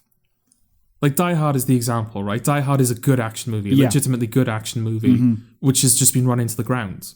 Yeah. Like, 3, I like 3, but I think it's debatable whether 3 is a good film. Yeah, I'm not a fan of 3. But certainly 4 and 5, they're not. 4's all right. Okay. I quite like 4. Okay. I don't like 3. I really don't remember 4, but I certainly remember that what I saw as the point, I think what a lot of people saw as the point of John McClane was gone. Oh, yeah. That he's like an everyday... We're gone after any sequel gets rid of the point of John McClane. Yeah. Yeah. He's just an everyday guy who gets like beaten and bruised, and he comes out of those films in a bad way. Like, just by the skin of his teeth, he survives a Die Hard movie. But like, one of the things about the early films is Bruce Willis became an action star that could act. He was an actor first. Yeah. But now he's not. No. Now he's just there now. Yeah. His face doesn't move, he doesn't bother. Which they did, it's a similar thing to what they did with Leslie Nielsen, wasn't it? They put him in Airplane because he was a dramatic actor. Yeah. So the fact that he treated everything, he was performing all of his lines as though he was in a drama. And it was so dry and like straight-faced that it became funny. It became funny. It was like Liam Neeson, isn't it? He's become Mr. Action Man. That's he probably became it like in his 50s. Yeah, that's another example. Yeah. That's 3 examples we've just given there. Oh, look, it's a pattern. It certainly is, isn't it? Let's move on. What are we moving on to? Sweet. Well, I'll tell you what, I'll briefly bring up another podcast, Joe Rogan's podcast. Okay. Are we seriously going to give Joe Rogan a shout out? Not a shout out. Okay. Just I have to say what the podcast is. I found this good podcast the other day called Joe Rogan. I don't know if anyone's heard of it. Yeah, it's quite popular. Eric Weinstein was on, and I bring it up for this reason. It was a 3-hour podcast. There was a lot on there to talk about. But he said a couple of things that resonate with stuff we've been talking about recently. So the first one was this idea of, I think it was the last episode where we talked about people being on their phones and on the internet. There's this whole idea of that reality is the primary one and real life is secondary. Yes. Yeah. And he was talking about, remember the Capitol Hill riots in January? And that woman got shot. Okay. Do you remember that? Yeah. Yeah, and if you look at the footage, it's like they're climbing through these windows and the cop's got like his finger on the trigger. He's like, don't move. And they just keep going and then he shoots her. And Weinstein's theory is that that's because they're LARPing. As far as they're concerned, all these people are just LARPing. Okay. It's the online reality playing out in reality. And so getting shot, you can just regenerate, basically. There's no real meaning to it. Okay. And that kind of ties in with his idea that because people are on their phones all the time and following things, and then things move on, nobody ever feels truly real anymore. And that really resonated with me. Okay. Because I've spoken to a lot of people recently, for different reasons to be fair, but they've just said, it just feels like things are slipping by me and I don't feel real. Nothing feels real. Like, it's phones. That's what it is. Yeah. Nothing's real. Nothing feels real. When he says anymore. LARPing, like, yeah, you said, like, oh, they think that they can regenerate. But well, not literally. I know, not literally, but yeah, like, when he says LARPing, does that mean that they are playing the role of rioters and protesters? So, like, genuinely having the ideology that inspired it, but, like, you know, the guy dressing as the Viking and the people dressing up as... That's what they're doing. They're just sort of enacting this persona in reality. Right, okay. And that's why things have less gravity to them. And, like, she doesn't think twice about going ahead when a gun is pointed at her. Yeah. I thought that there was something to that for me, that nobody ever feels fully real anymore. Okay. It's like, yeah, is that the feeling or the lack of a feeling that has been kind of... I don't know, the older I get, I've always put it down to, like, maturity. But it's like... This is getting really wanky and pretentious. I said a few years ago that life feels like you've got this memory of something, of the real you, that you're going to get back to when all the admin is done. Okay. And I think that's a time before being self-conscious. That's childhood, when you were pure and in the moment. That's what we're trying to get back to. That's the thing that you lose every day as an adult. The secret sadness at the heart of you. It's like, I'm always going further away from that. Okay. And kind of life, it just feels like you're trying to catch back up to it. But there's always more admin to be done. Okay. Right? However you want to think of admin. And I think phones amplify that feeling of just like you're never really real in the moment anymore. Okay. And we're just kind of ever more detaching and distancing from each other. And I just think that is basically the whole reason behind everything that's happening at the moment. But nobody feels like they're real anymore. Fully real. Fully real. Yeah. And there's a sadness in that. And it's all this ideology online and the division and I think that's a crucial thing at the heart of it. Like they were talking about, there was this guy. Did you see the video of the guy attacking the woman in New York? No. An Asian woman, and he just attacked. I'm not sure he's black. He's a massive guy, and he just attacks this woman. And it was outside a hotel, and these 3 security guards just watch it, and then close the door to her. Right? Oh, right. And this guy walks off, and De Blasio instantly blamed Trump for it. Okay. Oh, he's established this racist environment. Right. Okay. And the guy had just been released after being in jail for 10 years for killing his mother. Oh, right. Okay. It obviously had nothing to do with Donald Trump, right? He was criminally insane. Would he even have known who Trump was? Exactly. He might not even have been aware of all of that stuff. Yeah. And so Bill de Blasio, I think he's the mayor of New York, they play a video of him explaining why people need to come back to New York because of all the culture and it just shows these people doing this dance in the street. That's the most ugly, unsynchronized. Honestly, it's not my personal taste. It's just the most stupid fucking thing. Okay. They're just moving their arms. And it's like, the culture of New York. And it's like, okay, even if you think the wrong point is being made, you could have showed proper ballet. New York has this really rich, vibrant culture. It's like people Broadway. Are so out of touch. There's so much. Yeah, there's so much stuff. Just show the people who dress up as like Spider-Man taking photos. Jazz. Jazz, New York is the heart of culture of the West. You know? It's like these people. They're so far removed from reality and what they think people want to hear, and it just like. It really makes me depressed about the future because I don't think there's any reclaiming it. I don't think there's any getting that back now. Well, if you're chalking it up to phones, then no. Yeah. We're only going to becoming more. We're only going to become more dependent on our phones. We're not going to become less dependent on them. Yeah. As a whole, I'm sure there's going to be people who are like, no, I use my phone less as I get older. But broadly speaking, the younger generation is going to depend more on it. So they're the ones who are going to, as time goes on, they grow up and they stick with it. But it's just like, I actually can't believe how dumb everything is. And we've said this a few times, but I actually can't believe it. I can't wrap my head around it. There was this thing, I think yesterday, was it, where a guy drove up, tried to smash through blockade at the Capitol, and he killed a police officer. And everyone instantly, it's a Trump white supremacist. Okay. Not even saying it was, but just like, if I had to bet money on this, it would be, the guy is a Black Nation of Islam guy. Right.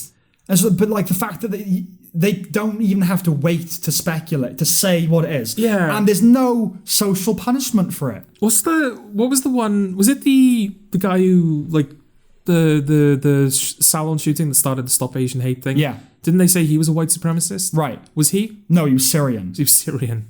But have you heard any more about that? No. That's how this works. I wasn't even sure that that was the thing I heard. Yeah.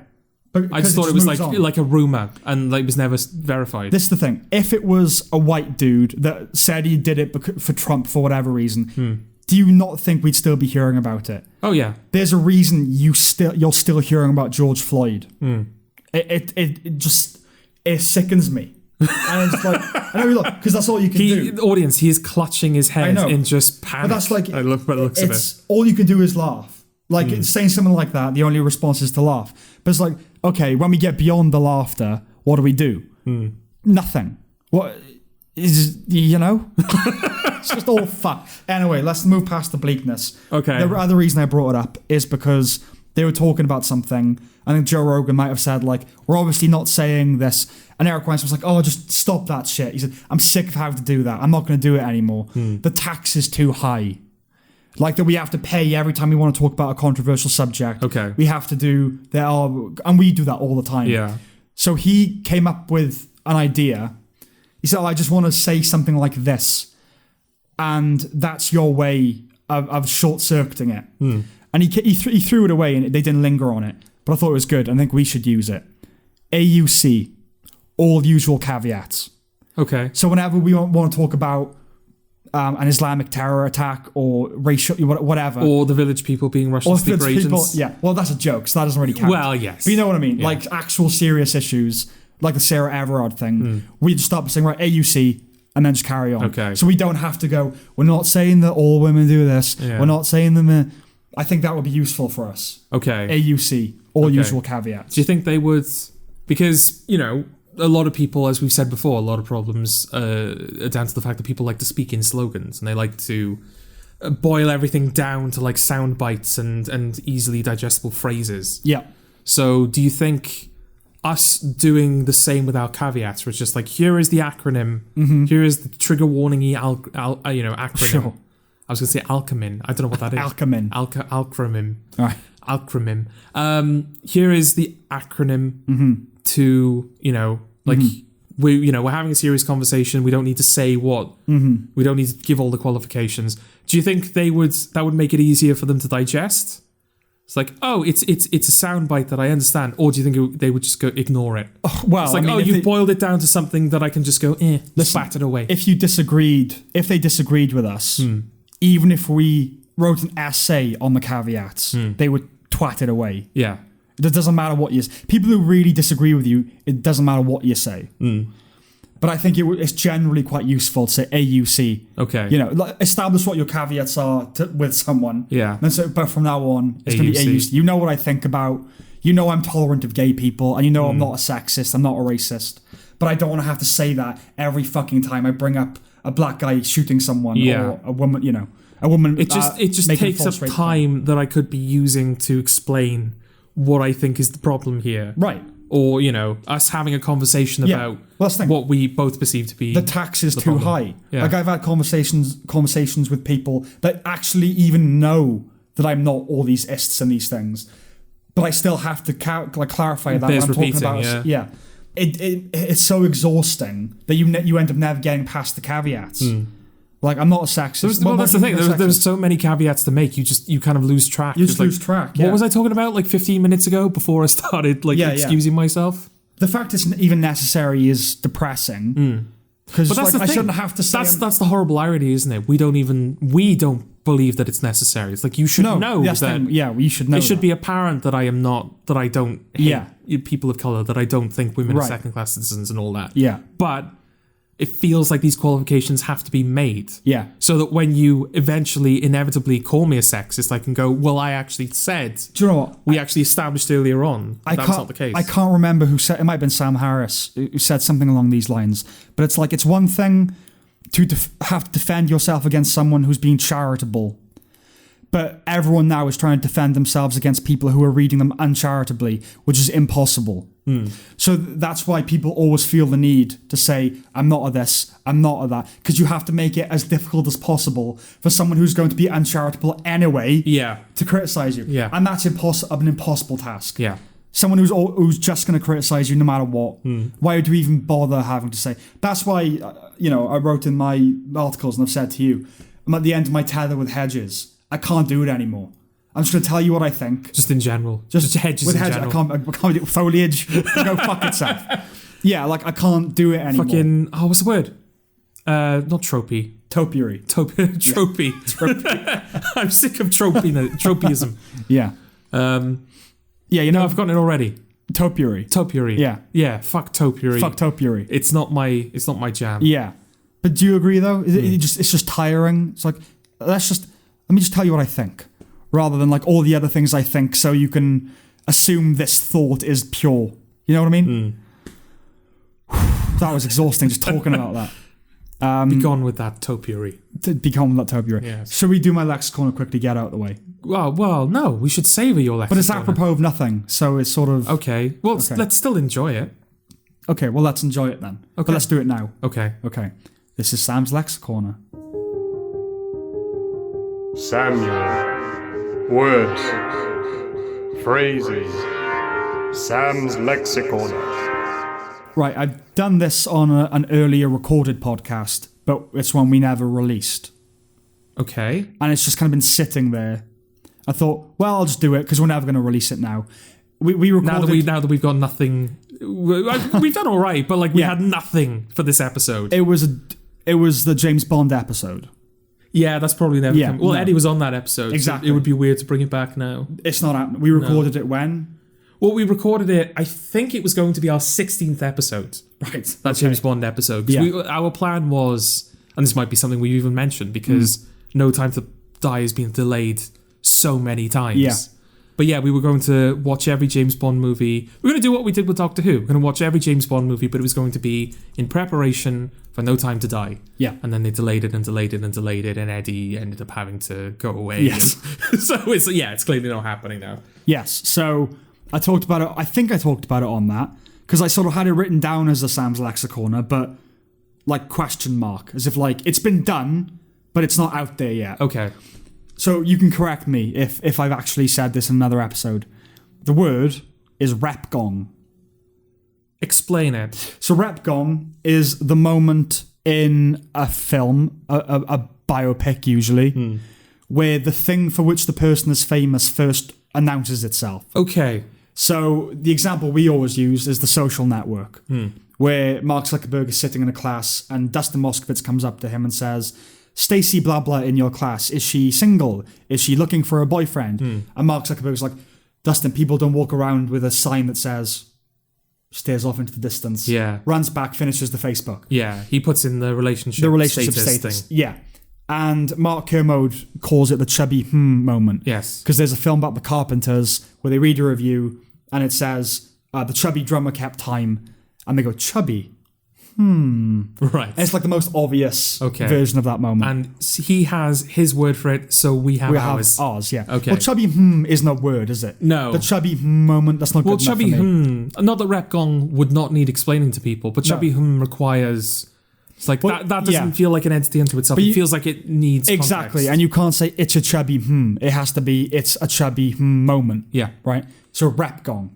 Self-explanatory, right? Okay. It's like a gong is being struck when the reputation... I'm pretty sure that was the James Bond episode, because I think it's when... Yeah, no. In Dr. No, James Bond is at the table in the casino. Yeah. And it's... The way it's shot, it feels like... It knows he's iconic. Yeah, even though this is the first film. Yeah. Obviously, the books were a thing before the films came out, but it's already treating James Bond as though he's this iconic individual. Yes. So, he's like... It's shot in such a way we don't get an entire view of James Bond, and then the guy goes, what was your name again? And then it cuts to him. You get the full view of him, and he goes, Bond. James Bond. Yeah, it's the first line, isn't it? Yeah. It's the first line, yeah. It's like, right, we've never even met this character before, and it already feels like he's important. He's awesome, yeah. So... Rep gong. Rep gong.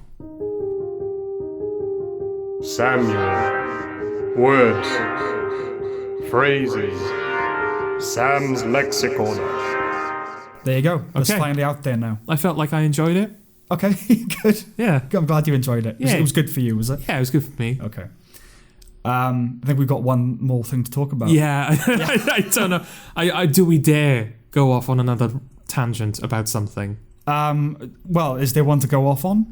No, that's the thing. We'd have to contrive the tangent. Yes. No, I mean, the aim used to be 2 hours.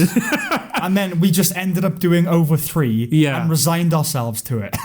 It's so now it's just now that we're at 2 hours, it still feels like we've got a ton of time left. Yeah, now that it's ideal, we're like, oh no, we should have more. But no, this is good. This is what it should be, okay. right? All right. We've only got one thing left then. Yeah, we got one thing left. Unless you've got more. I don't want to cut you off. Oh no, I have nothing. You have nothing. I have absolutely nothing. Okay. Well, next episode's going to be interesting. Might be even less to talk about. Then again, we should point out to the audience, this is how much, well, you can decide. This is kind of how much commitment we have to the podcast for you, for your listening pleasure. Okay. We were going to watch Tom and Jerry for you. We watched the first 20 minutes of Tom and Jerry. Because we needed stuff to talk about. Yeah. And we were like, well, we knew we were going to watch Godzilla versus Kong. Yes. But we thought we need another film. So we were going to talk about Tom and Jerry. Yeah. And we tried for you. We fucking tried. But it was that bad. We couldn't even... We sat through Doolittle. We sat through... What's the Sherlock Holmes film? Holmes and Watson. Holmes and Watson. Which we didn't even talk about. That was just to endure it. Yeah. For the sake of endurance. We sat through Cats. We sat through Justice League. We sat through Zack Snyder's Justice League. And we couldn't sit through Rise of Skywalker. Yeah, Although I felt like we had enough commitment to that already that we would have watched it regardless. Yeah, we were going to watch that, yeah. But Justice League, that was for you. That wasn't for us. Yeah, I never would have watched Justice League. No. Even with its with the reviews scores being as high as they were? Now I might have, yeah. Yeah. Yeah, but certainly not when it came out. No. Yeah. Okay. The things we do for you. Yeah, what was wrong? This is not going to become a Tom and Jerry review. No. But what was wrong with Tom and Jerry? Because it wasn't abrasive.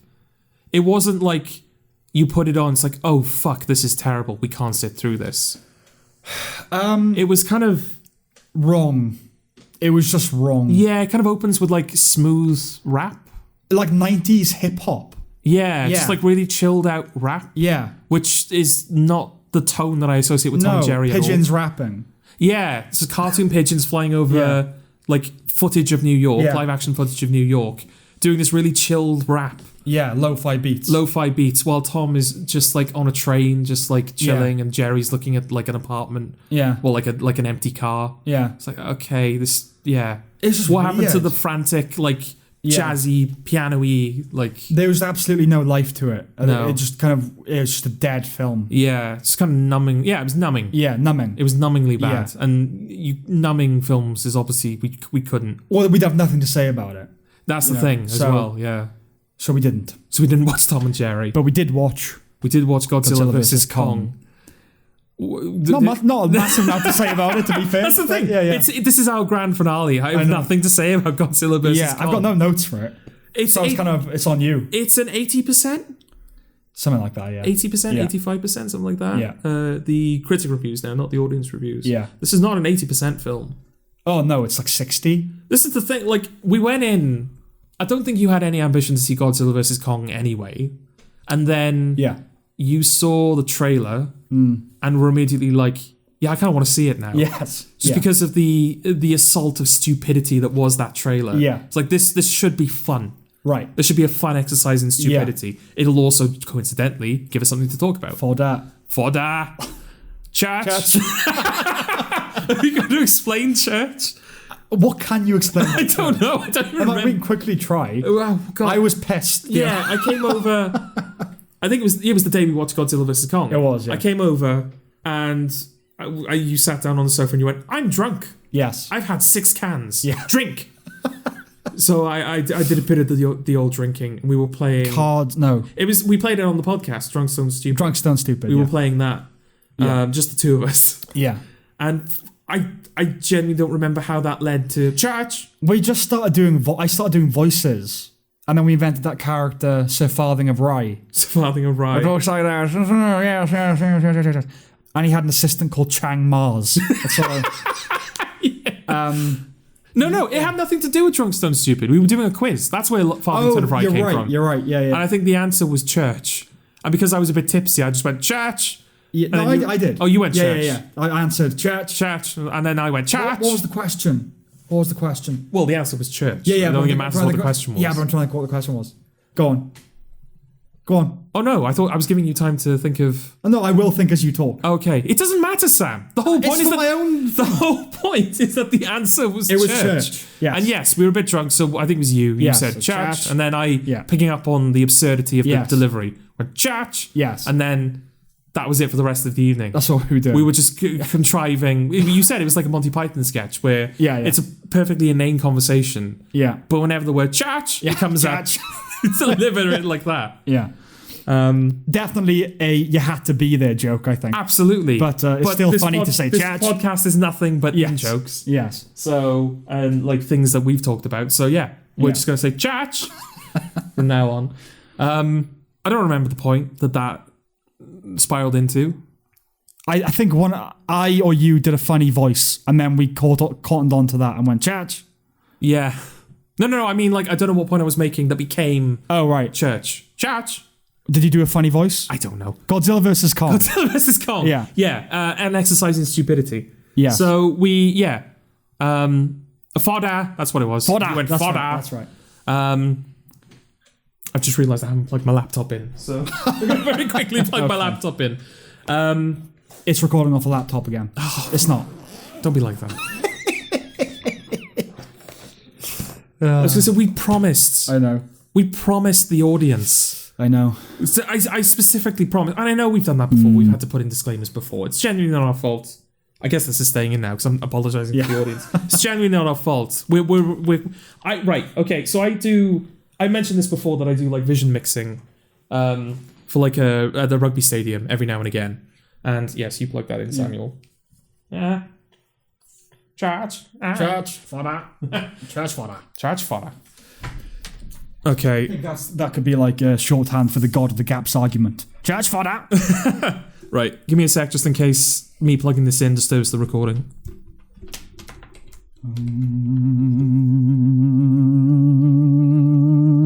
Is it? Now we're good. All right. Yeah. So I do. That's quite cool. The waveforms is perfectly like. Oh, is it undulating. rising? Yeah, Oh, okay. That'll be fun to listen back to.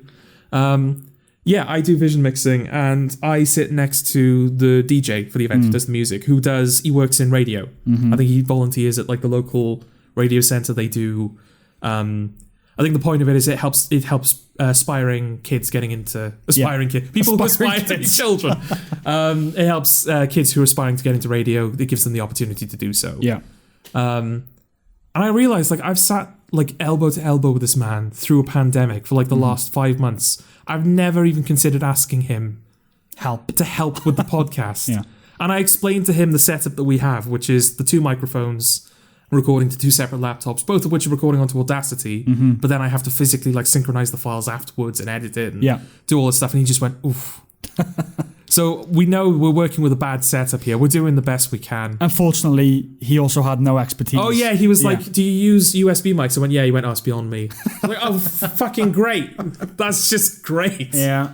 Get us on Newport Radio. I don't know. I don't know if I'd be able to ask him. I'm not being serious. No, I know. No. But now I kind of am. Now that I've my thought point about is, even if I had the courage to ask such a thing, I don't think that's how it works. the temerity. Yes. Godzilla versus Kong. Yes. So yeah, we were. No, it's gone. I don't know how to introduce this. We were watching it. We were going to watch it. Yes. You watched the trailer. Yes. And you were like, that looks dumb. I'm dumb. Interested. Yeah. So let's watch it. So we sat down to watch it. Yeah. Tipsy because we'd been drinking. Yeah. And we didn't really think anything of it, did we? No, there's not much to it. No. It's not. Yeah, it's not an 80% film. No, it's like a 60. Yeah. Have not seen the original Godzilla. Okay. I've seen Kong Skull Island. I remember nothing of it. And I saw Godzilla King of the Monsters. I basically remember nothing. Yeah. I know there was like more monster stuff in there.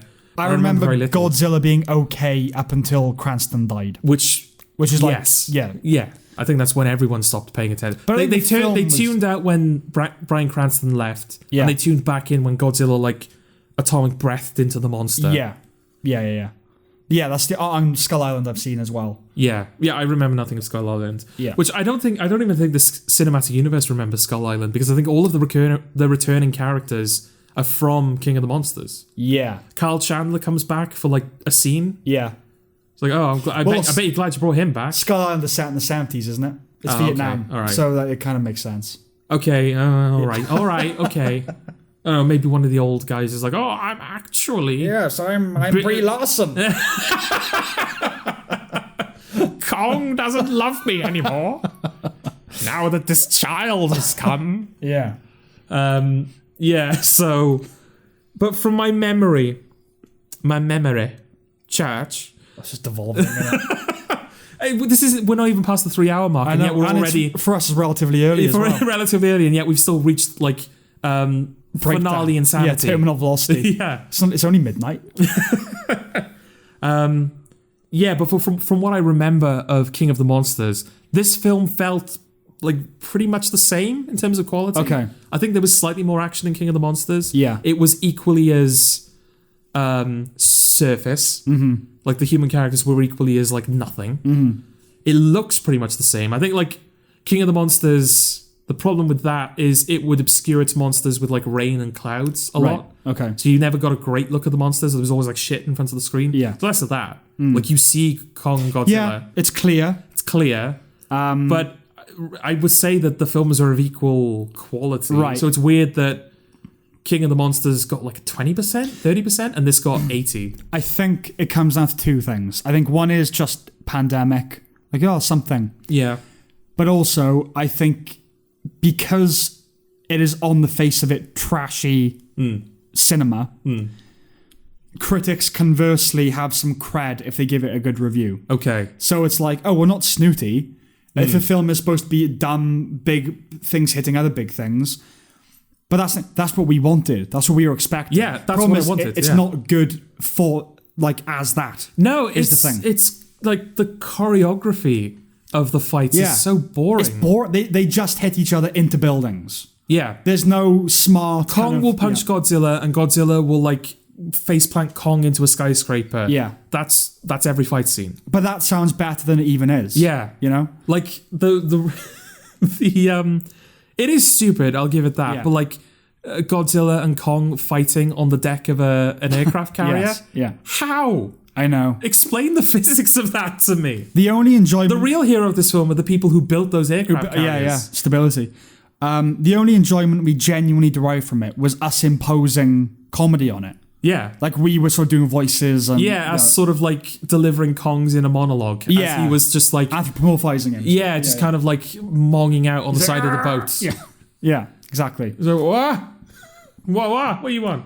Yeah, I mean, it is stupid, but it's not enjoyable stupid. No, I was really expecting more. I feel like, because Kong looks, this version of Kong, I know the CGI is not great, but like design-wise, this version of Kong's alright. It's okay. He's a big monkey. He looks like a big monkey. Peter Jackson's still the best, I think. It's still the best Kong, but like he looks fine. He's fine. The design of Godzilla is not good. He's too frumpy. Yeah, he looks pregnant. He looks pregnant, as you said, yeah. But like, I think they're just stuck with the 2014 design. Yeah. Like, there's nothing they can do about that. They kind of repaired it a bit with Mechagodzilla. That Godzilla is far more slender. Yeah. And I imagine, like, if they were able to redesign Godzilla now, they'd make it look a bit more like that. Yeah. But just, like, conceptually, like, oh, you know, Kong Kong has a big axe. Yeah. They have to go to the center of the planet to get a big axe. Yeah. So he can, like, destroy Mechagodzilla.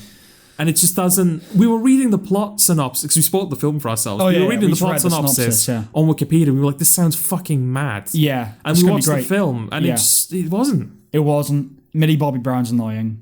Just want to throw that out there. Oh, yeah, but you said as much throughout the film. Well, I think I put my finger on what it is. It's that she's always trying to be precocious. She's always cast as a precocious teenager. Yeah. Above, beyond her years. Yeah, like they're trying to escape the facility, like full of people that are currently hunting them, and Millie Bobby Brown will just walk off to her room and like, hey, you can't go that way. Yeah, she's she cool. Just doesn't listen. Yeah. It's like I know you've been here for like a few years, Millie Bobby Brown, but you're only 17. I know. You know, you need to. She's also just quite bland. She's just got a bland screen presence, but it suffers with a bit of the Batman v Superman problem, which is they have to contrive ways for Godzilla not to just zap Kong in the face. That's the problem. Godzilla has atomic breath that could incinerate anything. Yeah. And after the first fight, Kong gets a big axe that can chop through anything. Yeah. The two most powerful weapons they have, they can't use them. Yeah. So what's even the point? So what's the point? Like, I asked you, it's like, what would be better? Like, if you're going for... I don't even think this film is going for realism. But like, if you're trying to ground the film a little bit, then realistically, all you could do is just have Kong and Godzilla like punch each other. But would it be better to just do the film exactly like this, where it's like live action and the CG's supposed to make it look like they're actually there? Yeah. But like make it like a pro wrestling match. Where like they're suplexing each other. Absolutely. Like Kong like clotheslines Godzilla. Ridiculous. And then Godzilla like climbs up a skyscraper and like jumps off and like power bombs Kong. Well, it didn't go far enough either way. No. It couldn't go Nolan, because that would have been fucking stupid. Yes. It chose not to go ridiculous. Yeah. And so you're left with like a fairly normal mainstream blockbuster without much life to it. It's annoying that, well, actually Kong, we said, obviously now in this iteration of Kong, he's never going to fall off the Empire State Building. No, he fell... Because he falls through the Earth. He fell from the planet's crust in Antarctica to the center of the planet. Yeah. And he was fine. And he's just fine. He's fine. Yeah. Lands on his head as well. He lands, so falling off the Empire State should be a Is doddle. a busman's holiday. Yeah. Yeah. Busman's what? Holiday. Okay.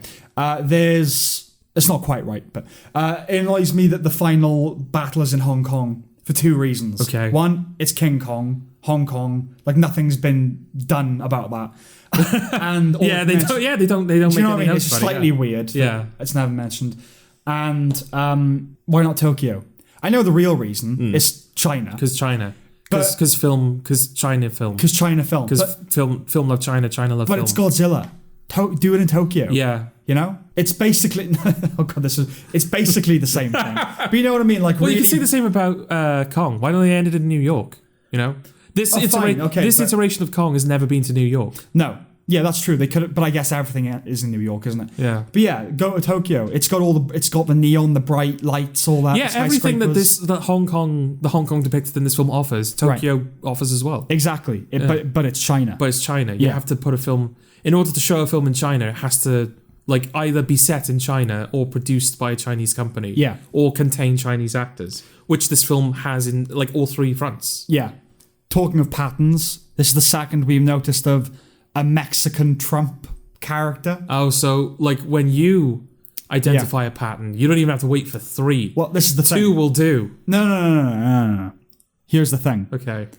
I don't think that says anything or suggests anything going forward. Well, it has to. It is merely observing the fact. That's the point of the pattern. That there have been two... Something is causing this. High-profile blockbusters featuring two Mexican villains that are basically... Trump analogs. Yeah. Although, is Pedro Pascal Mexican? I don't know. But he's Hispanic. He's Hispanic. Yeah, if not Mexican, he's Hispanic. Demian Bichir, however you pronounce his name. Yeah. But that's the annoying thing. You look at this film, right? And, Millie Bobby Brown, I don't like her, but Emmy nominee, Stranger Things, Brian Tyree Henry, Atlanta, Emmy nominee, Carl Chandler, Emmy winner, Demian Bichir, Oscar nominee, big names that can act and just doing nothing. Like Brian Tyree Henry is supposed to be the comic relief. Yeah. And he has the occasional moments where he screams that are vaguely amusing. Yeah. But other than that, nothing really. And he's hanging out with two kids and it's kind of weird and inappropriate. And at the end of the film, Millie Bobby Brown reunites with Carl Chandler, who's her father. Yeah. And she's like, "Father, here's Brian Tyree Henry, the man that I've spent the entire film with." And Carl Chandler doesn't immediately goes, "I'm sorry, what?" Yeah. Why were you with my underage daughter? Yeah, exactly. And her fat friend. There's also a bit of thing because she's got a relationship with Drake, isn't she? Millie Bobby Brown, a friendship with Drake. Oh right, okay. Like they hang out together, I think. Okay. And obviously he's been done for doing underage girls, peeing and stuff like that. Okay. So she's hanging around with a black dude on her own. It had a shady resonance to it. Right. Okay. But okay. I'm not saying shady in that way. Resonance. No. A dark resonance. A no. Nubian. A Nubian resonance. Yeah. So that was kind of weird. Okay. But that's the thing that they're not. I did quite like they set up this thing of he carries around a pouch of is it vodka or gin or whatever. Oh yeah. His favorite vodka that his wife liked. And he's only going to drink it when he thinks he's going to die or something like that. Yeah, I'll stop drinking when the bottle's empty. Right. So, the bottle's never empty. Yeah. And they use that to basically fuck a computer at the end. Yeah. And I quite liked that it was used to no greater effect than that. Right. Do you know what I mean? There was no, big emotional thing. They just needed liquid. So, equally contrived and satisfying. Yeah. It's oh, good. It's just, they're wasting that... Chekhov's gun. They're just pouring it. That's the thing. It's not wasted because it doesn't neutralize. Yeah. Mecha Godzilla. It just sort of stuns him long enough so that Kong can regain his strength and actually fuck him up. Yeah. Also, did you like the moment where Kong's axe needs recharging? So Godzilla atomic breaths the axe. Yes. It's we have to have a moment where Godzilla and Kong team up. Yeah. But they can't just both punch Mecha Godzilla because I don't know. let's have him recharge the axe. Yeah. But there were moments that when we were reading the synopsis, the heave, which are these kind of, what would you call them? How do you describe a heave? I was just like a these little pods, like that fly, a little basically. hover pod thing. And that's used as a defibrillator on Kong to revive him. It's like, right, that sounds stupid and amazing. And when you see it, it's like, it's not really. It's not really. No, it's not. I don't think the film had a good sense of the absurd. No. But I think that's why critics have been giving it a good review. Like, it's supposed to be a dumb movie about a big thing hitting another big thing, and that's what it is. Like, well, but it's not, though. It's not. It's not. It's not the dumb right. enough. Yeah, it's not the right dumb. Yeah, exactly. Is that how we round it off? It's not the right dumb. It's not the right dumb. Well, speaking of Nubian, oh God, was it? Did we observe before we watched it? Like, there's this weird because Kong is obviously a slavery analog. Oh yeah, because he's on his own island, and then they come over and they put him in chains and they take him to America and they toss him off a building or whatever it is.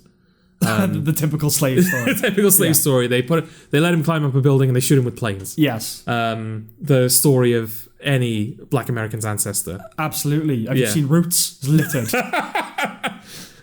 Littered with biplanes and falling off Art Deco buildings. Yeah. So you've got that, and then you've got Godzilla, who, in the wake of the Hiroshima or Hiroshima? I think either's a Hiroshima. Generally. Hiroshima. Yeah. Okay. Actually, it's Hiroshima. I think you'll find it's pronounced Hiroshima. It's actually Nagasaki, but you know. No, there's two. No, I know. There's three. It's a Wasn't there three? No, two in Japan. No, I know there's two, but wasn't there? I'm sure I saw something a while ago saying there was actually a third bomb that hit Tokyo. It's like 9/11, where the third plane is never really. It's known about. Oh no, I thought it meant Building 9 or whatever it is. Oh, I suppose Building 9. Collapsed, yeah, nobody thinks of Building 9. Yeah. Dick's out for Building 9. Nobody thinks about Building 9. No, it's an Only Fools and Horses joke. In the first episode, Rodney and Grandad are arguing over how it's pronounced Sidney Poitier or Sidney Potter. Right. And Rodney's like, is it Sidney Poitier or Sidney Potter? And Dal says, I call him Harry Belafonte, but you two please yourselves. So that's what I was doing there. Okay. Yeah, Hiroshima. Yeah. Hiroshima, yeah. In the wake of Hiroshima and Nagasaki. Yeah. There was this general fear amongst the Japanese about nuclear in general, like bombings or just nuclear power, and so Godzilla embodies that fear. Yes.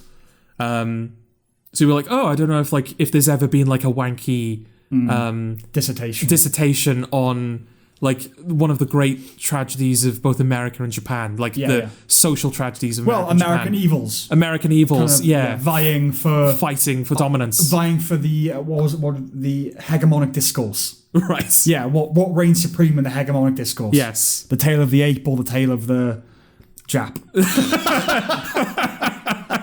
To which Godzilla vs. Kong's answer is neither. Neither. It's actually I don't know what would Mechagodzilla stand for. Industrialism. Capitalism. Yeah. It's actually the great American evil is capitalism. Yes, which is defeated by slavery and the Japanese. Whereas in reality, it'll be the Chinese and us. Yeah, just over-egging it to the point of collapse. Yeah. All the money's gone. Yeah. Shit. So Godzilla vs. Kong is actually a poignant story about slavery versus the bombing of Japan. Fear of the nuke. The fear of the nuke and fear of the atom bomb. At the end, they just both nodded each other with respect and go their separate ways. Though because it does end with Kong returning home and being monitored. Yeah. So it's the slave gets to go home, but we're like we get to, but we get to keep him in chains. Yeah. But that's the thing, though, because at the beginning of the film, he seems to be on Skull Island. No, he is actually on Skull Island. He is on Skull Island, yeah. But he's in he's imprisoned in a dome. Yeah. And they've got a weird native girl who knows sign language who Tui girl keeps him calmed down. And then at the end of the film, he's still trapped, but they've allowed him to reign supreme over the center of the earth. Yes. That's his new dome. Yeah. Rather than being this tiny dome on Skull Island, he's now in the center of the planet. Yes. So it's not going to be easy to keep track of him. No. In an environment where the sky is mountains. Yeah. There's 2 different gravitational fields and it's the center of the planet, so it's pretty big. Though I guess it's like a Truman Show, innit? I mean, as long as he's in the prison somewhere, you know he can't get out. Yeah. So, but he can't. He did. That's how he got to Hong Kong. He was in the planet and then he got out. Yeah, but now they've imposed. And they imposed a dome on it since then. No, he's just in the planet. But they're monitoring him now, right? Yeah, they're monitoring him, but Okay. he's just there. Okay. He's not in prison. He's just like, oh, here's the center of the planet. Go nuts. Right. Okay. And then they end with that song. That really irresponsible. It's like, not irresponsible. Inappropriate. What is the song? It's like they're trying to do that thing of you play, like in Guardians of the Galaxy, you play a song that doesn't fit. Right. But it doesn't fit to the point. There felt like there were a couple of those in this film. That's not the film you're doing. Yeah. You're not doing the wacky. That's the whole point. You're not doing that. I can't remember what song it is now. I can't remember what song it is. They should have just ended with the Serge Tankian Godzilla theme they did at the end of the King of the Monsters. Yeah. They say he's got to go Godzilla. or Amazing Grace. Or Amazing Grace. Hallelujah. Hallelujah. The end of the slave fucking song. Snyder. Yeah. A slave song sung in Japanese because it's. Oh yeah, bringing both of them together. Yeah. Yeah. That's the thing. That Godzilla. Have you heard that Godzilla song from Serge I Tankian? think so. Yeah. It's bad. Isn't it? It's so silly, but it's a silliness that's completely absent from any of the films in this franchise. Yeah. But if that song was like representative of the tone of the films, let's use it as a template. That's what I wanted. Yeah. And we didn't get that. We didn't. Not the right dumb. Not the right dumb. What is the right dumb? If you were going to recommend this is not the right, dumb, big things hitting each other movie, but this film is. Right. What film is that? I don't think I've ever seen a good one, is the thing. Like a really good one. I think the closest.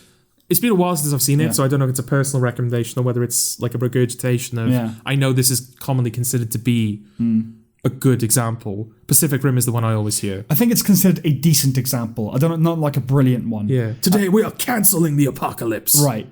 But it's not American, is it? He's British, isn't he? We are cancelling the apocalypse. Oh, cancelling the apocalypse. Dude, his Brixton accent. Yeah. Mate. Mate. I mean, if you don't just let's not do that again. Big thing, like Jason and the Argonauts, like those old films. They're good, the claymation stuff. Yeah, well, I think critics, I think there were a couple of critic reviews which are like, oh, these films will never have the weight and heart of stop motion, which, it's tangible. Yeah. Stop motion is tangible. I get that. But there was also part of me was like, it's just like critic being like, oh, well, the stop motion. No, I think the 50 stop motion is much better. Well, and my fair. mind immediately went to that clip of Godzilla drop kicking the giant robot, and he's like in the air, 40 seconds approaching him. Yeah. It's like, all right, they might be real and they might have more weight to it, but look at that. Come on now. Yeah, but it does. There is more heart to it, at least, because of the craft. There's always heart in craft. And I'm not like the sheer amount of like special effects artists that worked on this film. Yeah. I don't want to there is obviously craft involved in this. It took craft. It took effort to get the film looking like it does. Doesn't look that good though. That's the thing. And I don't know whether that's a result of the pandemic, whether they, if they had more time, it would have they would have been able to do a couple more render passes on the lighting or the fur texture or whatever it is that looks wrong about Godzilla and Kong. But they don't look... They look worse than 2005 King Kong. They do. Or at least my memory of it. Yeah, it's entirely possible if we go back to King Kong from 2005, it's going to be like, oh, this is clearly not, Yeah. But it's not an exemplary piece of CG. And it's going to age badly. It's going to age badly. Yeah, and quickly. I mean, War for the Planet of the Apes looks better than this. Yeah. Yeah, absolutely. And, what was that now? 5 years ago? Yeah. Yeah. No, 4. 4. Yeah, 4 years ago. Yeah. Yeah. It has an ape in it. Yeah, a lot of apes. A lot of apes in it. Yeah. I think Rampage might look better than this. Really? I don't know. It's been a while since I've seen Rampage, but that has a big gorilla in it and a big it's a crocodile, but it's a big lizard. Right. I think that looks better. Yeah. It's not good. It's not a good sign. No. So that is not a recommendation. It's not a recommendation on the poignant story of slavery versus Hiroshima. No. Is that it? Okay. Yeah. So the village people were Russian sleeper agents. Yeah. Pooping is one of life's pleasures that you have to learn to love. Yeah. Autism exists. Yeah. Godzilla vs. Kong is actually about American evils fighting each other. Yeah. There's no pattern of wrestlers and becoming actors. Yep. And Repcon. I don't know. What are we talking about? Repcon. And multiverses. Oh, yeah. Yeah. Okay. You got all that? You got it? That was the lessons for this week. And the moral, those were the morals of the stories on this episode of Funfiltered. This very moral podcast. This very moral podcast. Okay. I'm going to tuck into some chocolate fudge cake. Okay. And let's watch The Americans and forget about everything. Yeah. Bye. Bye. Can I have some cake? Oh, no. Oh. Fuck off. Oh. So mean. Not after you've demanded an apology, after I did something that didn't come close to meriting one. But I want cake, though. You always want cake. Well, yes. I'm going now. Bye. Bye.